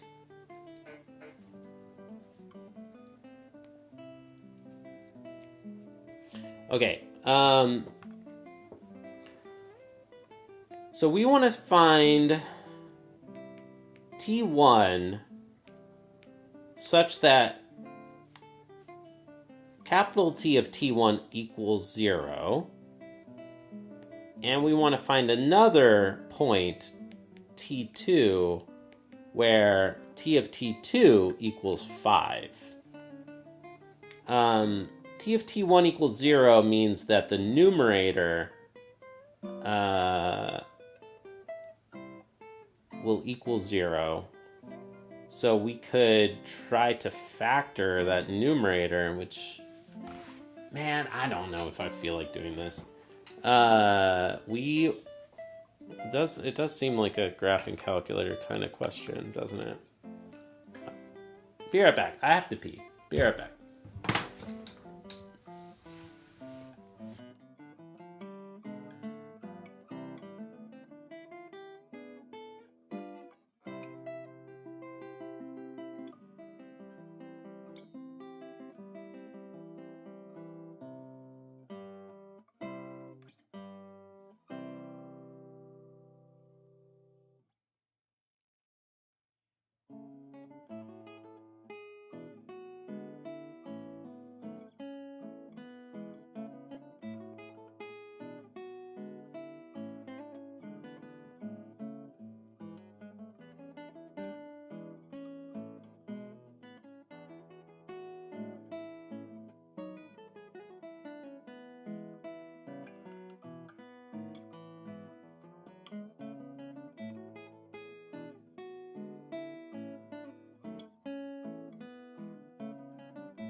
Okay, hello, I'm back. How are the audio levels, by the way? How is my voice compared to the...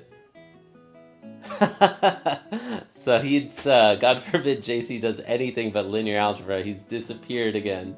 Yes. There's a running joke on this stream that I'm a linear algebra goblin. I thought about doing some pre-calculus today, but then I had to run away.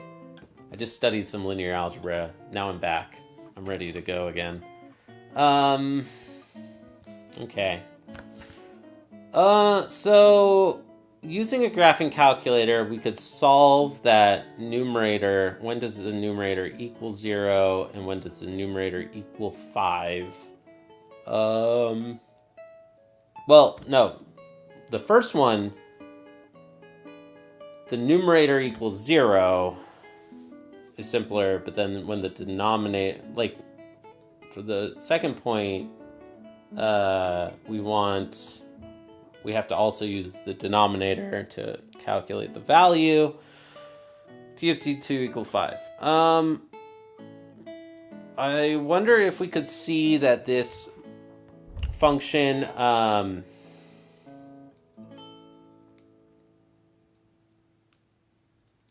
is rational in splits. Like if the denominator splits somehow. 14t squared minus 10t minus 35.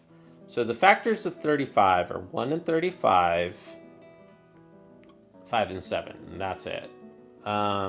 The factors of the numerator are 1 and 14, 2 and 7.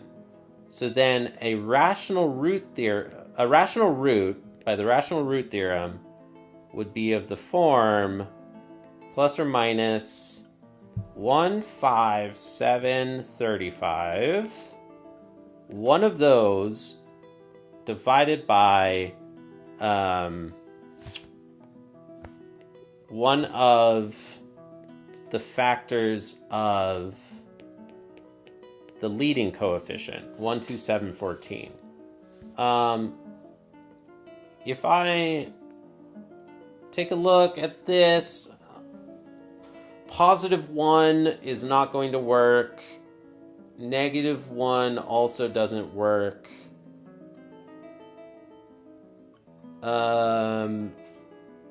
We would hope for something as simple as that.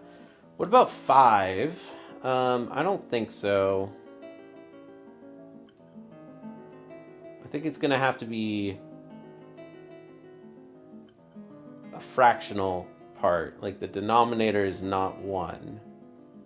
1/2?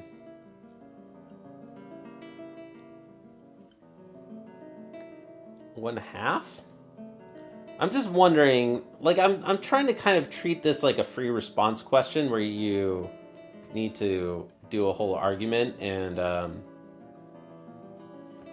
try to figure it out.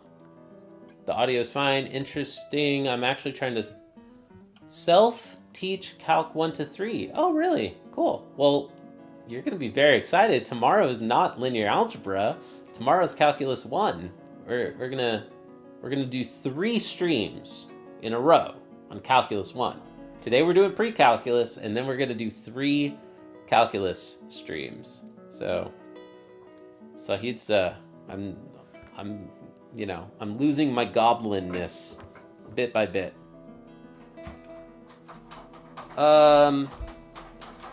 Okay, so we can try synthetic division.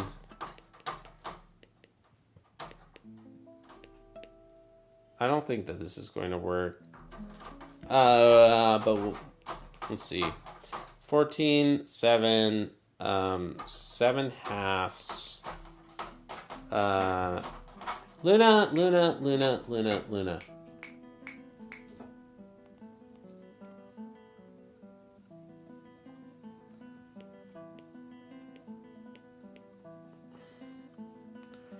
Yeah, I mean, I'm getting the feeling that this might not, like the denominator might not be a rational root.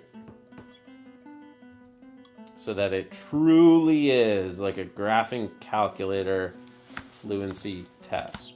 I don't have a graphing calculator right now.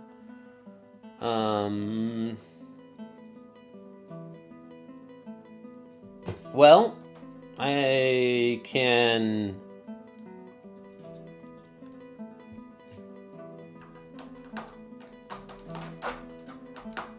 Luna.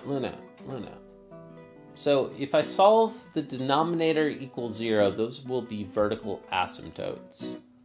And I was hoping that maybe a term could cancel from the numerator, but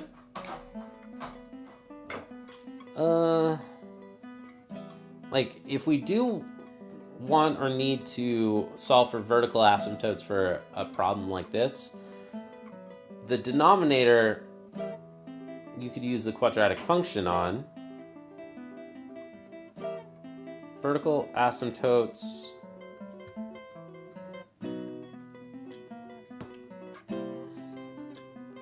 or wholes when the denominator is 0.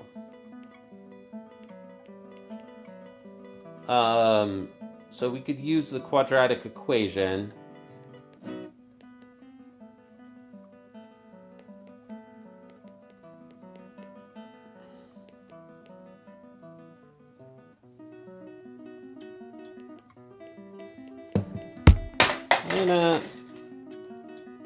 Luna.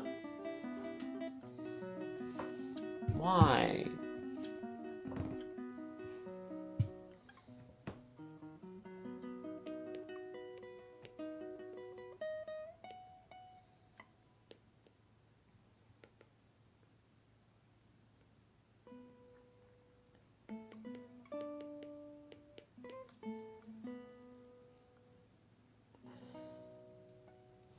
Okay, yeah, on this part, let's use a simple calculator. 100 plus 4 times 14 times 35, 2060. What a number. 100 plus 4 times 14 times 35, square root of 2060. I feel that this is not the most fruitful approach right now. But we have vertical asymptotes or wholes at -10 plus or minus about 45.4. I don't think that we're going to... Oh my gosh. Okay, well, why would you do this to me? Why would you do this to me? Giving me crazy keyboard spam. What do you want me to call you? Like if you join the chat, like how do you want me to? I liked your old name. Your old name was great. I apologize if this is your actual real name. Like based on that keyboard spam, I'm gonna call you Chris. I think it's important to say hello and refer to your name. All right. Oh, Luna. See, there's no way I can focus with this cat. For the temperature increase from 0 to 5, so you can punch that into a calculator or Wolfram Alpha and find out the solution to solve like 0 equals that rational function and 5 equals that rational function. So let's just do that with Wolfram, I guess, which is similar to a graphing calculator. Hey, what's up, dear theoretical physicist?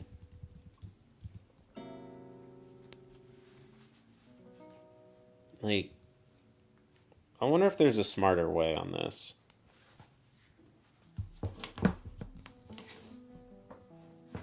I've lost my graphing calculator. I want to get one of the new Texas Instrument Evos.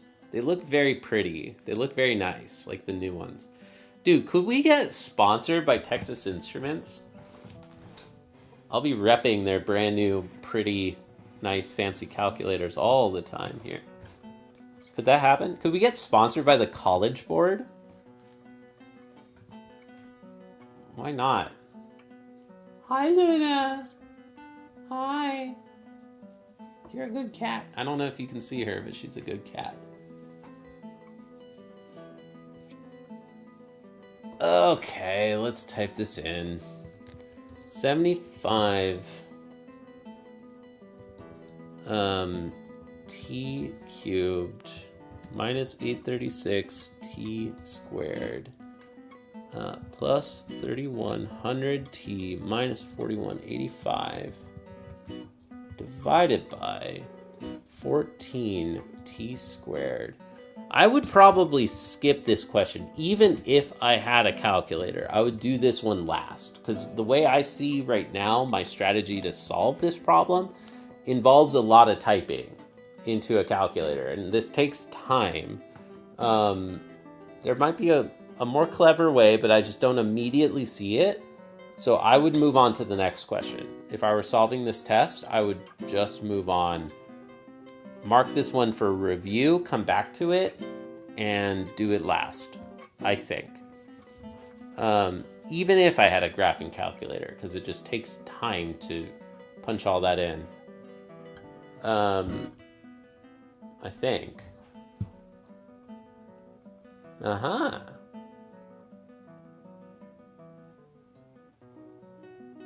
Interesting.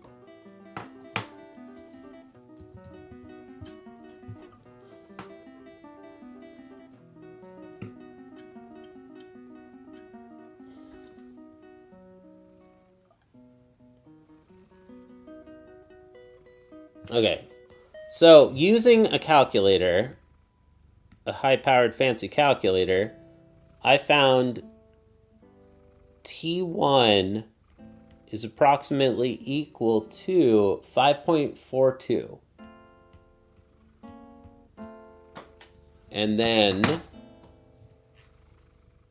if I set that large equation equal to 5, Wolfram is telling me that the real solution for this is T2 is approximately equal to 7.7.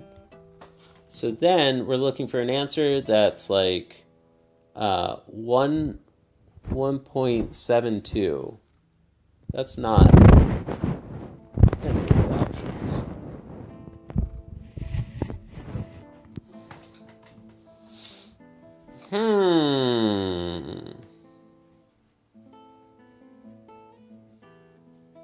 What? Okay. Did I mistype something? 75t cubed minus 836t squared plus 3100t minus 4185 divided by 14t squared plus 10t minus 35. Solve for equal to 5. I don't use Wolfram Alpha that often, so I think I found it right though. T2 is approximately 7.7. There's like a lot of things. And then the other one, solving for that equals 0. Real solution is 5.42.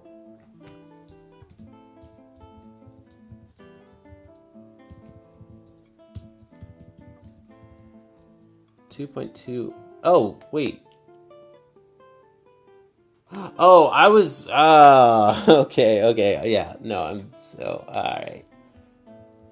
There it is. 2.28. Okay, I just did my difference of numbers incorrectly. I was going from 0.7 to 4.42. I found a different number. Okay, we're dusting off the old pre-calc skills. There we go. All right, 2.2. Do you belong to India? No, I do not. And yeah, theoretical physicist and polymath joined. I'm in the United States. Yeah, are you in India? Theoretical physicist. Nice to meet you. Table presents values for a function at selected values. My iPad is frozen. My cat broke it. What happened here? Okay. Luna, calm down. Calm down. Table presents values for a function. An exponential regression is used to model this data. What's the value of f of 1.5 predicted? Okay, this is actually just straight up like some calculator fluency, which is useful.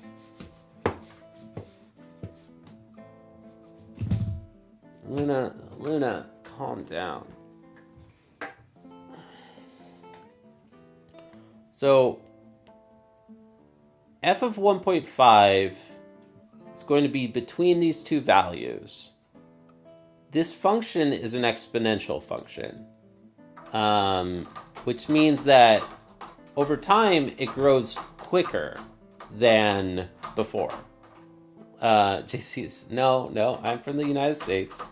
So f of 1.5, Luna, she knocked over my lamp. She's gonna break this lamp someday. F of 1.5 should be greater than the midpoint of these two. It should be closer to 56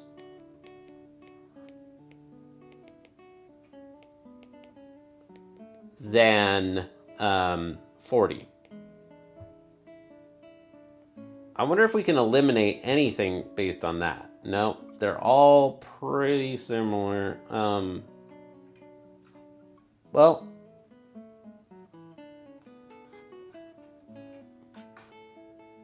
maybe I'm wrong about that. Am I wrong about that? Oh, yeah. I just had my reasoning backwards.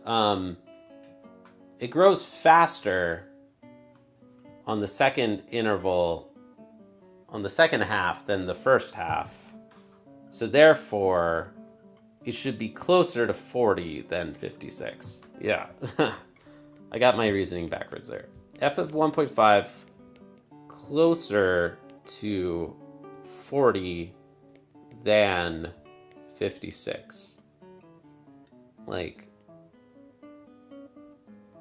I don't know if this is the point 2 and this is the point 1. Halfway, like at the halfway point, this point is closer to 1 than it is to 2. Like, I'm trying to give an example where this is a generally true fact about exponentials.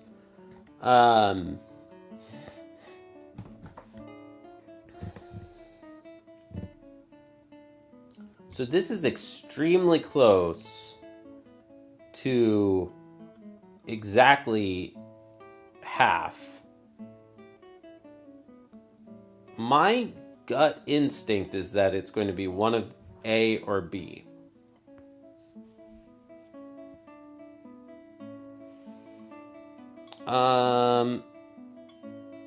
Now,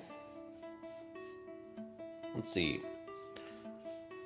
Can we get like an algebraic solution here? Y equal AB to the x.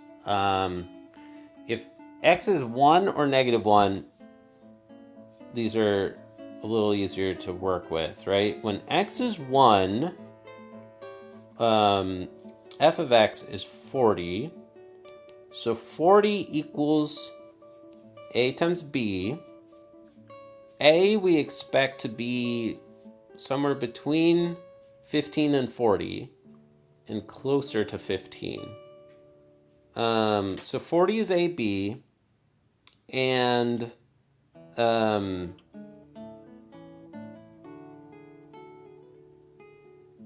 also let's do 56 equals AB squared.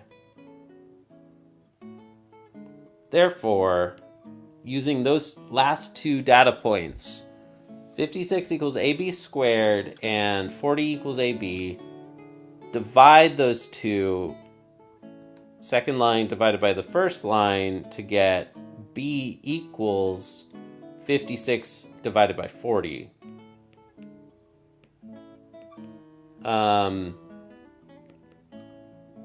Which is,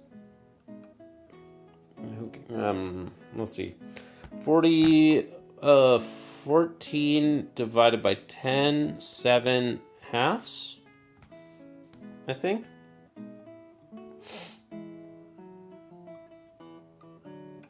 Yeah, 7 halves is B. And then we can back substitute back into the first equation and say that A is 40 divided by 7 halves, which is 20. Now we can say that f of 1.5 is A times b to raised to the 1.5th degree or something. And now we can ask our calculator what this number is. And I can do this with a good old solar-powered calculator. 130.9? That's not correct.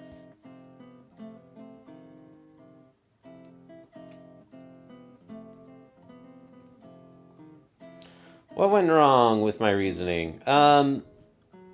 Second data point, 56 equals AB squared. Was it in the part where I was just trying to be clever and simplify by... Hey, Luna, calm down. Calm down. My cat is very distracting. If I miss any questions, I'm going to blame my cat.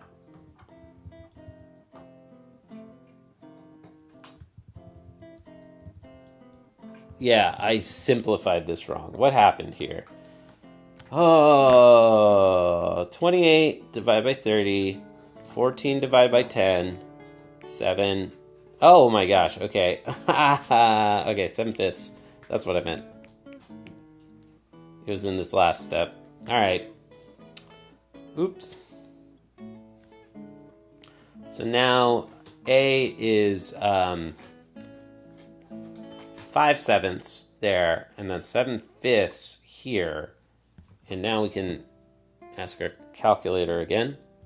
20 times 7/5 raised to 1.5.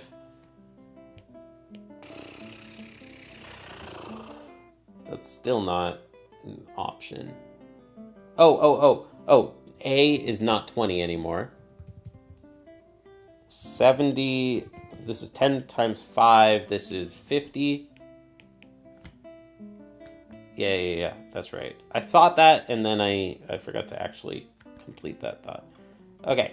So, now, here we go. 50 times 7/5 raised to 1.5. I am struggling right now.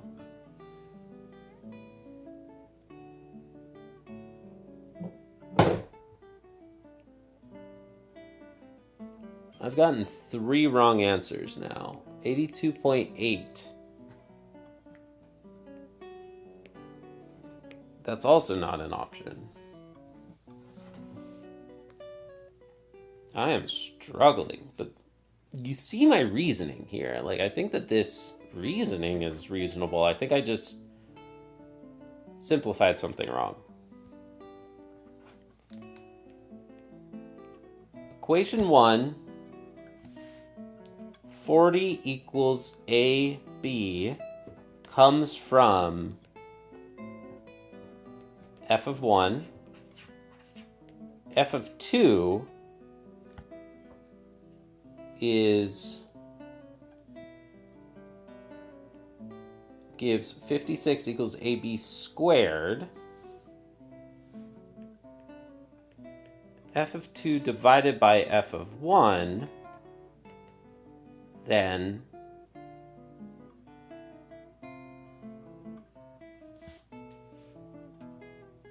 is 56 over 40, and it also equals AB squared over AB, and that is B.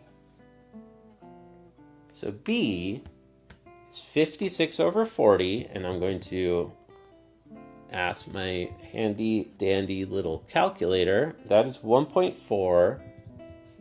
1.4 is the same as 7/5, right? Yes. So B is 7/5. Now our function is A times 7/5 raised to X. We can substitute 7/5. Oh, okay. Why did...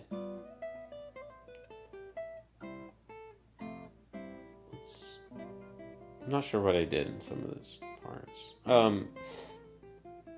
Okay, we can substitute 7/5 into the first equation, which is nice. A is 40 divided by 7/5, which is 5/7. Oh, I like miswrote. Why did I write 70 there? I'm going to blame my cat on this one.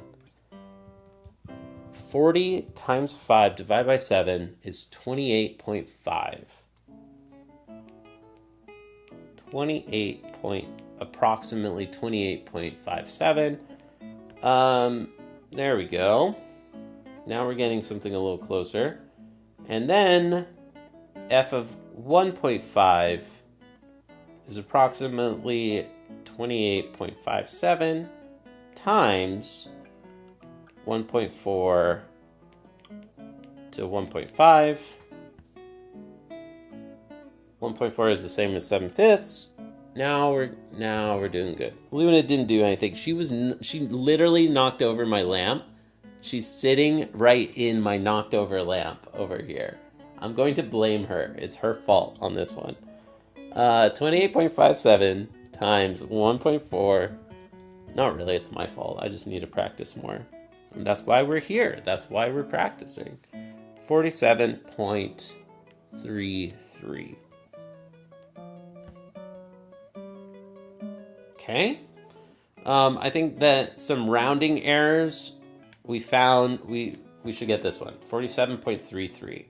So at least I had some reason, like just reasoning on the fact that exponentials grow slowly, then they grow quickly. I knew that this should be closer to, I knew that it should be closer to 40 than it is to 56. You know, an 8 is the midpoint. So I felt pretty good that it would be one of the first two. Like, that was my suspicion. And if I forgot my calculator at home, I could have flipped a coin here and maybe I would have gotten lucky and picked the right one. So we used some mathematical reasoning that didn't require a calculator, and then we used an algebra argument to find an exact answer. You probably could also plug this into your calculator and get an exponential regression and then substitute 1.5. You probably could do that too. That sounds like it would take longer to me, but I think that there's 3 strategies on that one.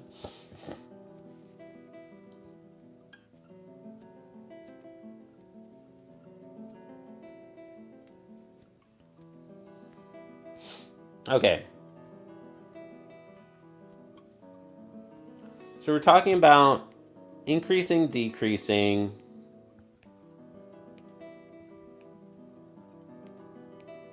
So we're talking about functions that are either increasing and increasing the rate, increasing and slowing down, decreasing and slowing down, or decreasing and speeding up.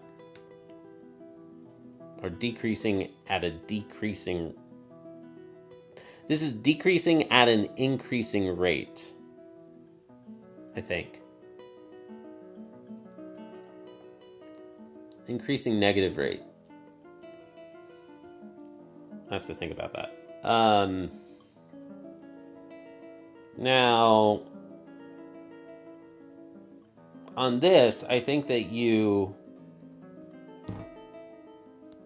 punch this into a calculator. Like I'm very tempted to use calculus, but you're not supposed to use calculus on a pre-calc exam.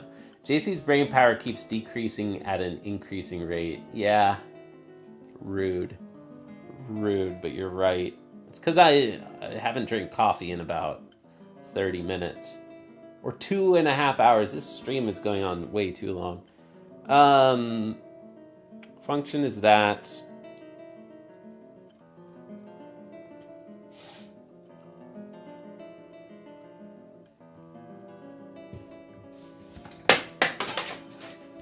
You're a cat. You're a cat. You're cute. You're cute, but you're a cat.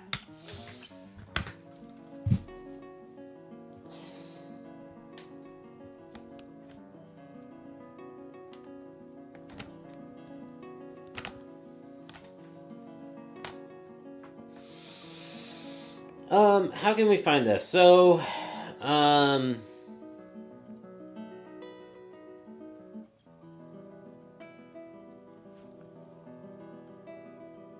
this is kind of like asking,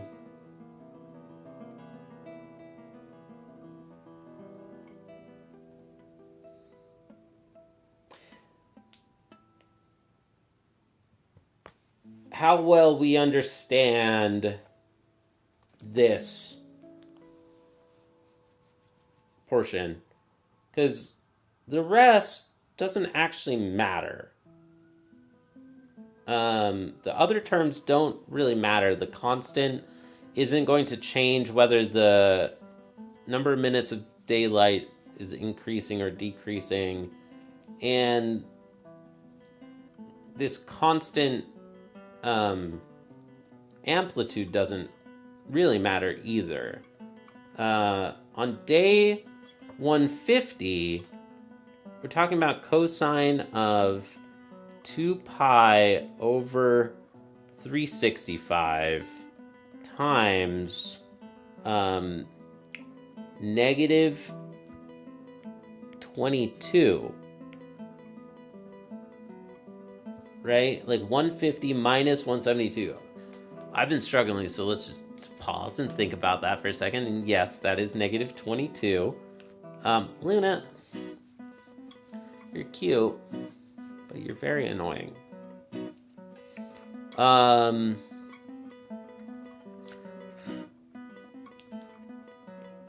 This is approximately the same as cosine of some fraction of 2 pi, right? What is negative 22 divided by 365? That is approximately negative 0.06 times 2 pi.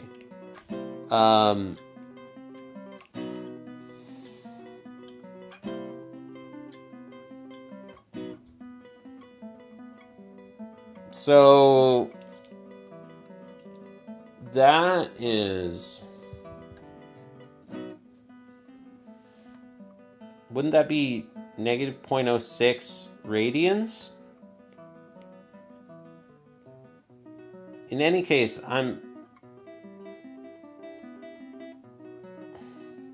yeah, that's like negative 0.06.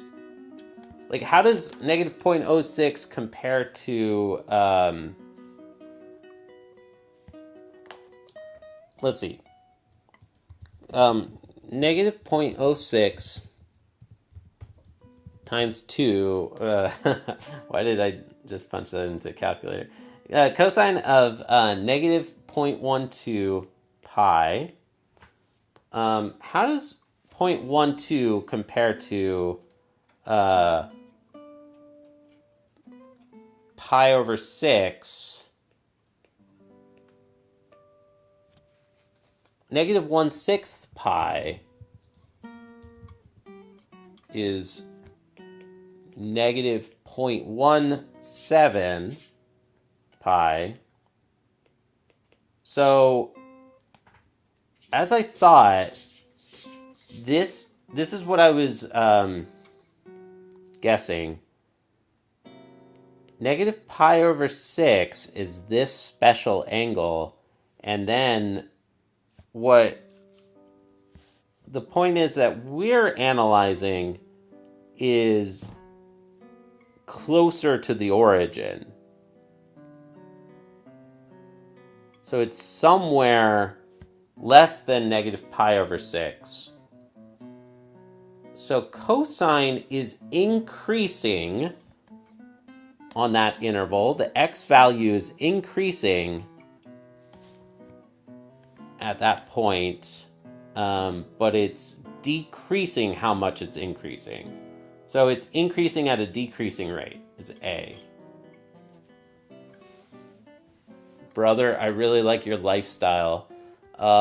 Being an unemployed loser practicing mathematics and classical guitar on the internet and trying to chase my dreams of being a YouTuber and or high school teacher. I really like your lifestyle too, man. Thanks for hanging out in my chat. 30 minutes, the addiction can't be that bad. It's, that was a joke, but yeah. All right. Function g is given by that thing and has a period of 2 pi. In order to define the inverse function of g, which of the following specifies a restricted domain for g and provides a rationale for why g is invertible on that domain? Sick. These are cool problems, man. I did not learn precalculus in high school to this level. I'm very, very happy. I fully endorse the fact that the College Board has introduced AP Precalculus, because I don't know, I might have turned into a math major earlier, or like become more interested in math earlier.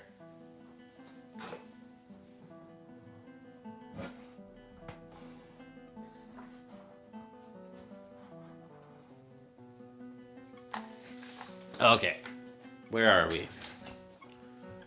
So we want to define an inverse function of g. So we want some other function, g inverse, such that g inverse composed with g of an angle is the angle itself.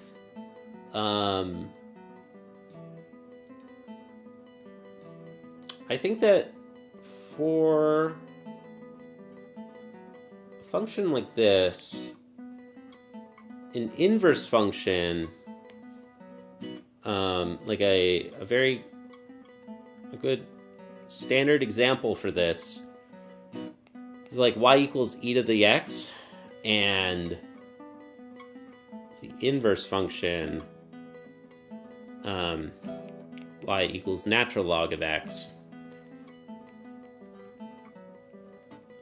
They are a mirror symmetry across the axis y equals x. Is that always true? I think it is, right? I think it always is. Have to double check, but I think that that's always true. What's the inverse function of y equals 2x? I'm trying to show examples of how you can construct and double check your own reasoning. Like, even though I feel confident about this, I want to show how I think about double checking my own reasoning. Like, coming up with simpler examples for a claim. Like, I know for sure that these two are inverse functions. The question asked me something about inverse functions. And I remember that fact that those two are mere reflections across the line y equals x. And as expected, y equals 1/2 x is the inverse function of 2x. That is, 1/2 of 2x is x. When you compose the two functions together, you get the identity function. Okay, so now we could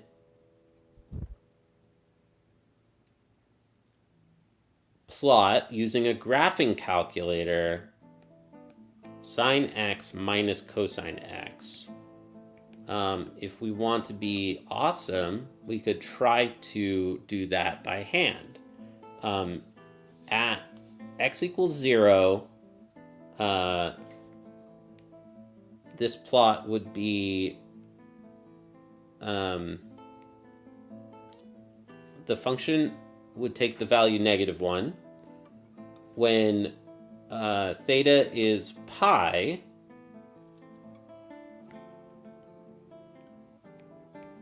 or pi over 2,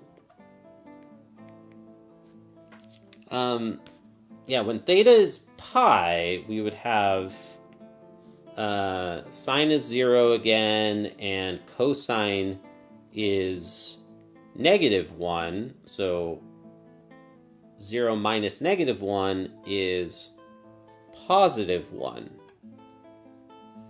At pi over 2, sine is 1, and cosine is 0. So we get that point as well.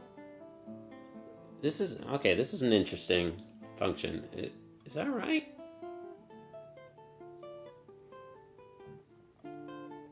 Yeah, 0, pi over 2, pi,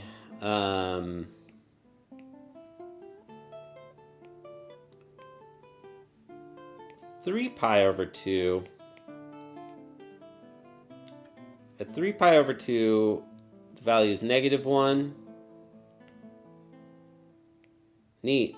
This is a cool function, I think. And then at 2 pi, the thing repeats.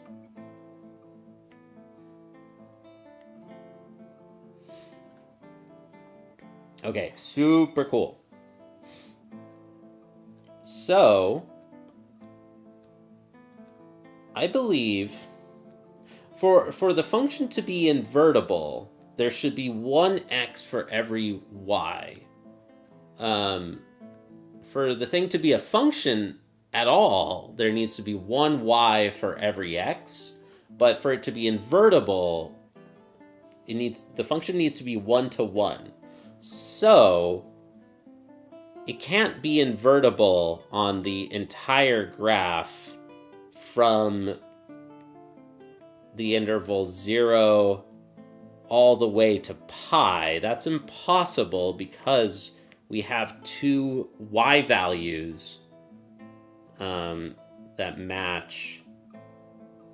Yeah, we have two y values, so it's not invertible. There's not a single inverse of the value 1.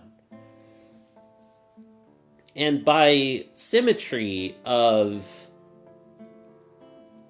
Okay, that's a pretty hand-wavy argument, but I think that you make this precise that I think somehow by symmetry, between pi over 2 to pi, this function should be symmetric in some way. Like, it's not going to be, like, wildly different or something.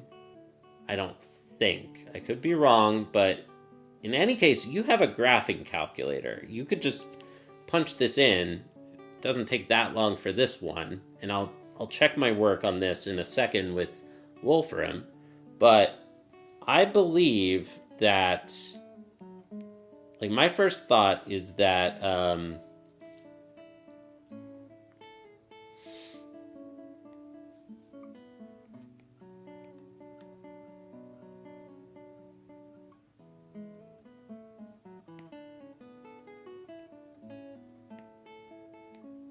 our function is going to take two values at -1,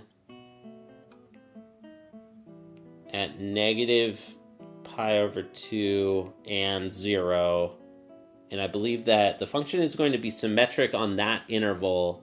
So the midpoint, I take the midpoint of that interval, and then the midpoint of this interval, pi over 2 to pi, which is going to be 3 pi over 4. Is that... No, wait. It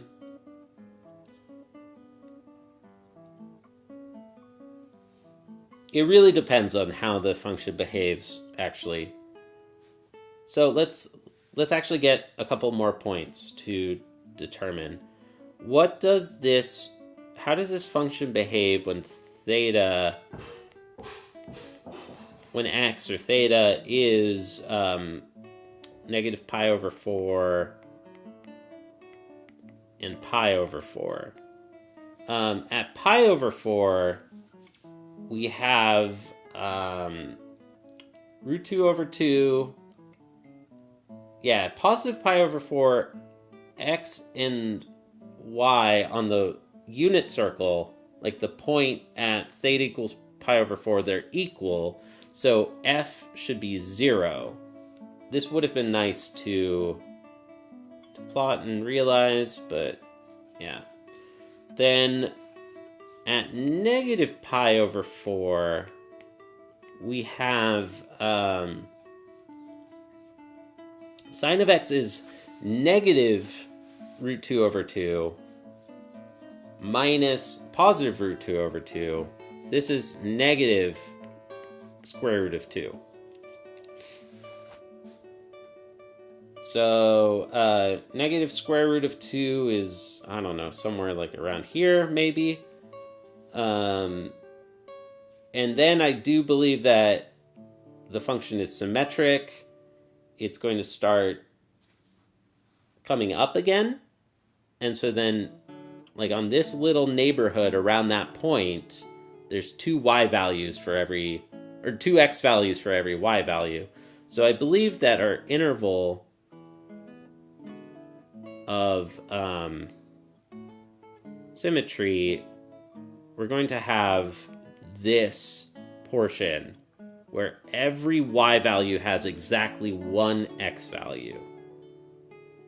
This is on the interval negative pi over 4 to 3 pi over 4. And there it is. Oh, we need a reasoning.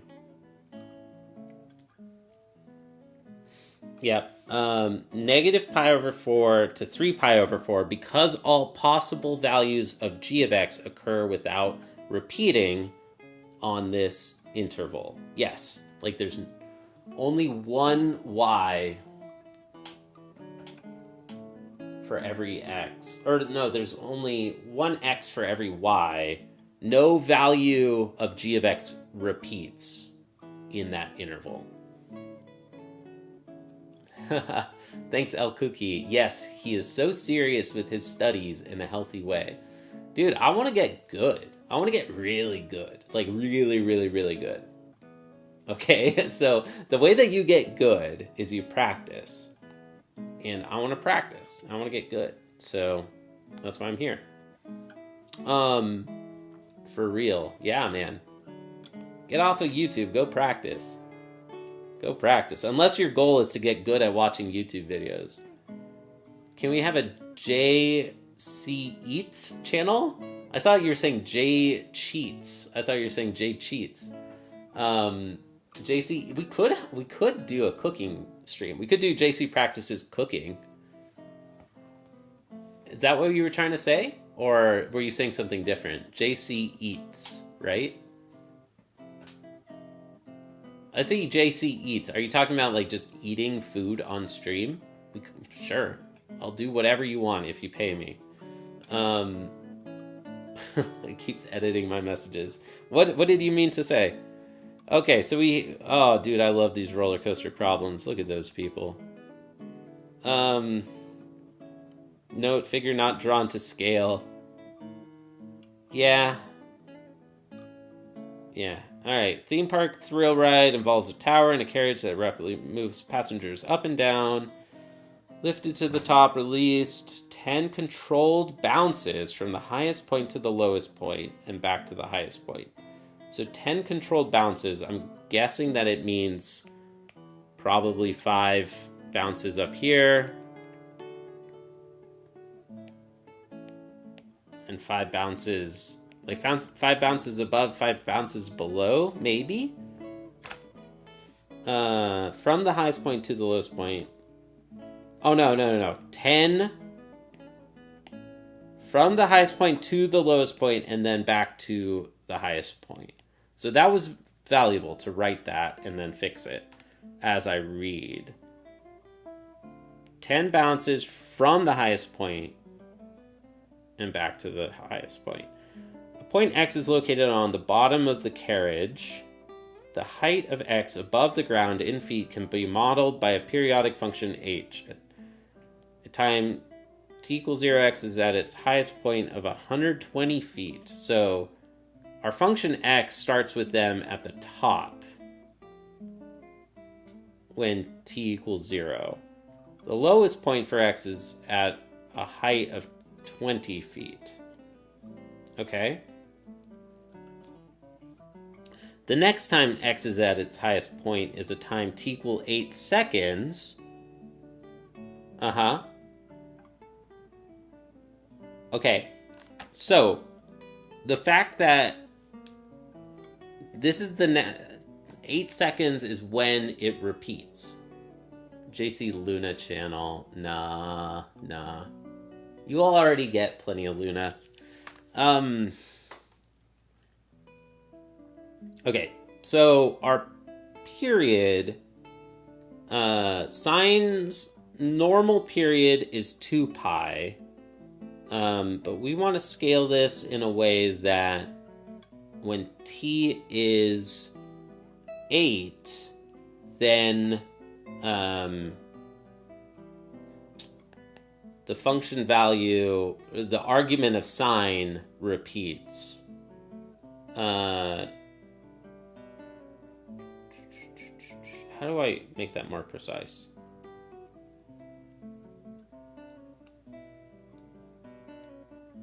Like when t is 0, we have functions that are evaluated, trig functions evaluated at 0.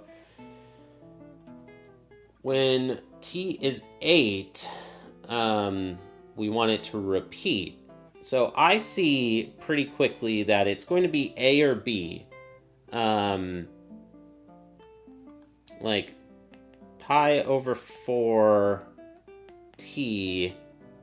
When we solve for this, we'd get 8 equals t. And then that repeats like every 8 seconds for the period. So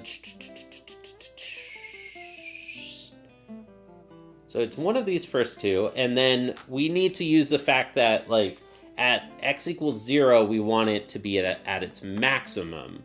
At x equals 0, we're at a maximum, and does cosine or sine take a maximum value at the angle 0?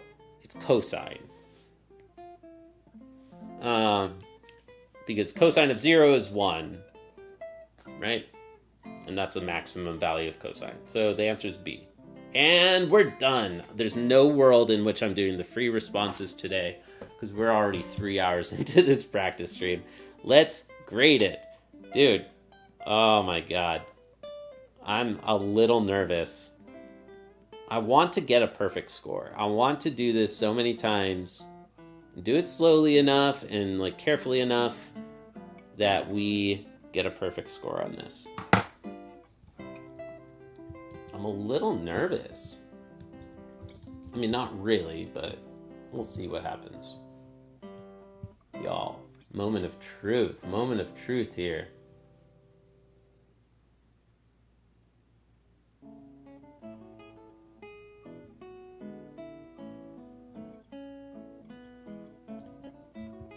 I actually don't know what's going to happen here. Okay, number 1, got it. What color do we use? Green. Number 1, got it. B-A-A-C. So B-A-A-C.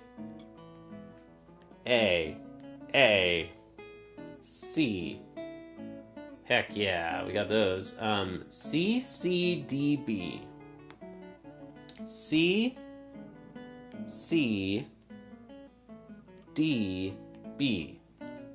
All right. Number 9. A, B, A, D. A, B, A, D. Number 13. D, C, C, B. D, C, C, B. Okay, that was 16. Number 16. All right, so we got all... Oh, wait, no. All right. Number 17. D. We got D, D, C, D. D, D, C, D.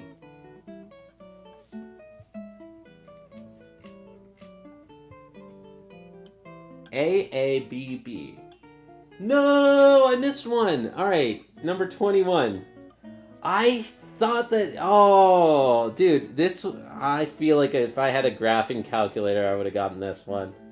Dang it. No!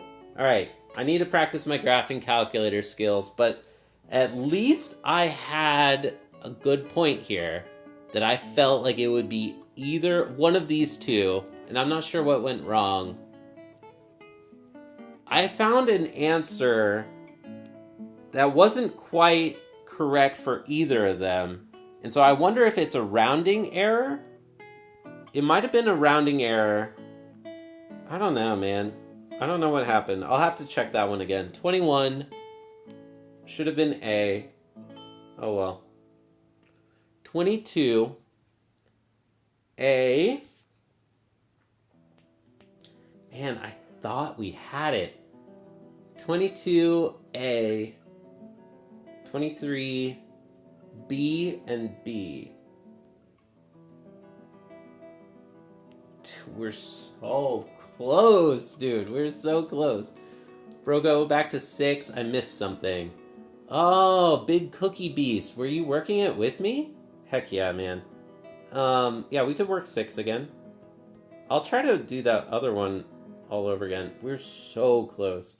All right, the figure shown is a graph of a polynomial function g. Which of the following could be an expression for g?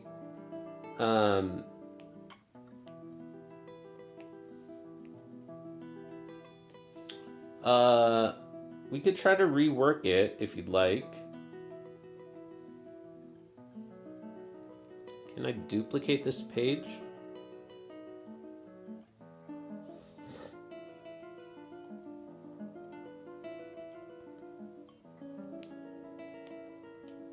Dude, that's super cool if somebody was working these with me.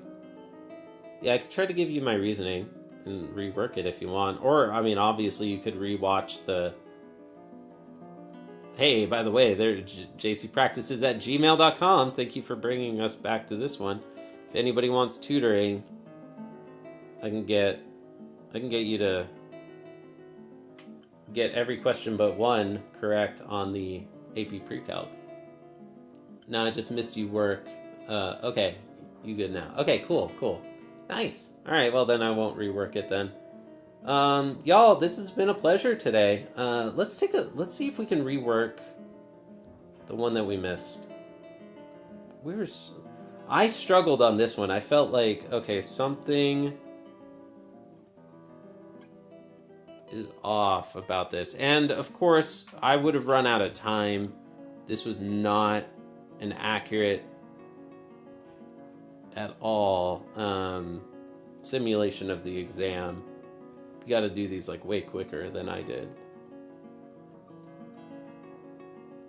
I don't have a graphing calculator because I'm not yet sponsored by Texas Instruments. But once we are, then I'll work these problems again and I'll get them perfect next time. Okay, we only want to rework 21.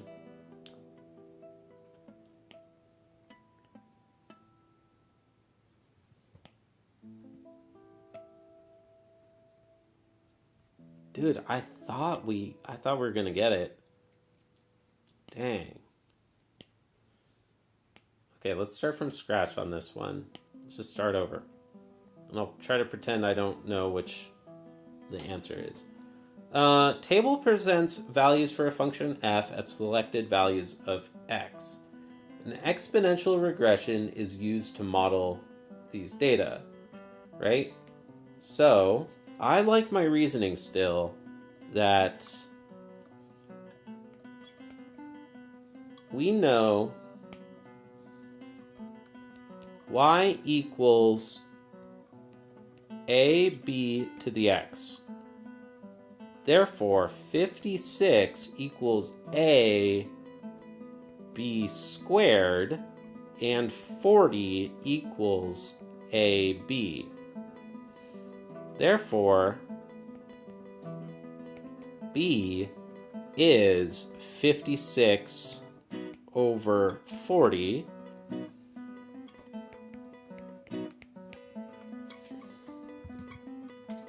(56 over 40 is 1.4. Yep. And therefore, 40 equals 1.4a, which implies that a is 40 divided by 1.4, 28.57, 28.57. Let's add a couple extra digits. 5714. That should be enough.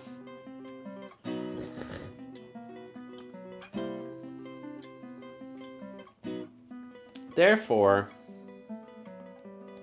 f of 1.5 equals a times b raised to the x value, the value of x. And now we ask our handy dandy calculator one more time. 1.4 raised to 1.5 times 28.5714. 47.328. I got the same answer. Dude, I think that there's a typo in this answer key. Are you serious? What's wrong with this reasoning? 47.329.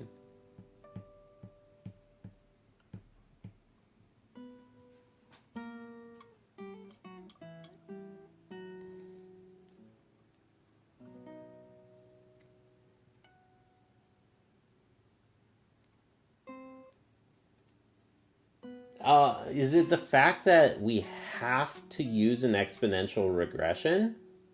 That would do it. Okay, I see why. I see what's wrong. Yeah, okay. So I found a model for an exponential regression, assuming that this table of data is an actual exponential function. But it's not. It's close to an exponential function. So, neat. Okay, super cool. Let me see if I can demonstrate what I mean. If you have a bunch of data points and there's errors in your measurement, then you can find a best fit exponential regression, like a regression model. And then from here, all of these points have some amount of error. Maybe they're vertical errors, or they could be orthogonal errors. But one way or another, there's some distance from every point to your regression line. I chose 2 points. I chose 2 data points from the table, not reading the question carefully enough to say that, yeah, the function, these aren't function values, these are more like data points, and we we are doing an exponential regression to model this data. So this is actually testing your calculator fluency, and I'm pretty rusty because Texas Instruments hasn't sponsored the stream yet. I haven't tried plotting an exponential regression in a while, but our regression would not match these 2 points creating a perfect exponential. Those data points have some amount of error.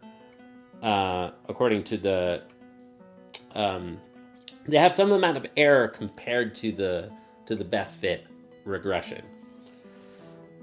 Then if we plot our exponential regression, our calculator would find an approximation, and then you can substitute in 1.5 and you'd get 46.7. I don't know how to do that in Wolfram Alpha right now. I vaguely remember how to do it on a TI-89, but anyways, I think that calls it for today. Y'all, it was a pleasure. It was a pleasure to hang out and practice today. Thank you for watching. Please do like and subscribe and share with somebody. Share with your math teachers if you think that your math teacher might like this, or share with your classmates. Thank you for watching once more. My name is John. I am streaming calculus.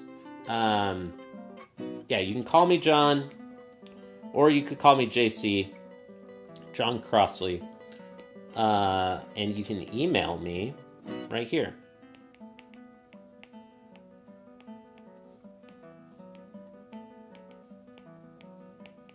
If you want tutoring, or if you just want to hang out and chat.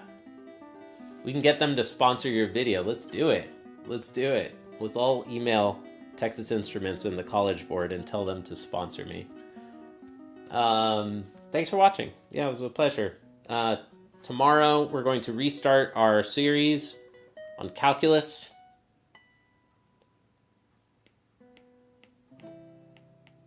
We will do 3 streams on calculus. Then we will do linear algebra, 10 streams in a row, and then we will go back to representation theory.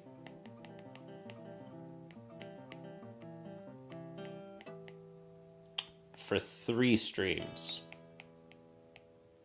So I hope to see you at these, if y'all can join. It's been a pleasure. Thanks for watching. Hi, nice to meet you, you. Did you get a perfect score though? No, I did not, dude. I missed 1, and I'm so bummed. It's because I don't have a graphing calculator, and I don't know how. And I was just explaining my mistake just now, but I missed one question. Dang. Well, you can't be perfect, right? All right, thanks for watching. Like and subscribe and share with everybody you know. And see you again soon. Bye. Bye. All good. All good. No worries for being late, you. You can watch the video after the fact. YouTube lets you rewind, so if you want to watch it right now, you could. I think it was a good video. You could work the test with me. And I think, it's pretty good practice. So, thanks for watching. Bye.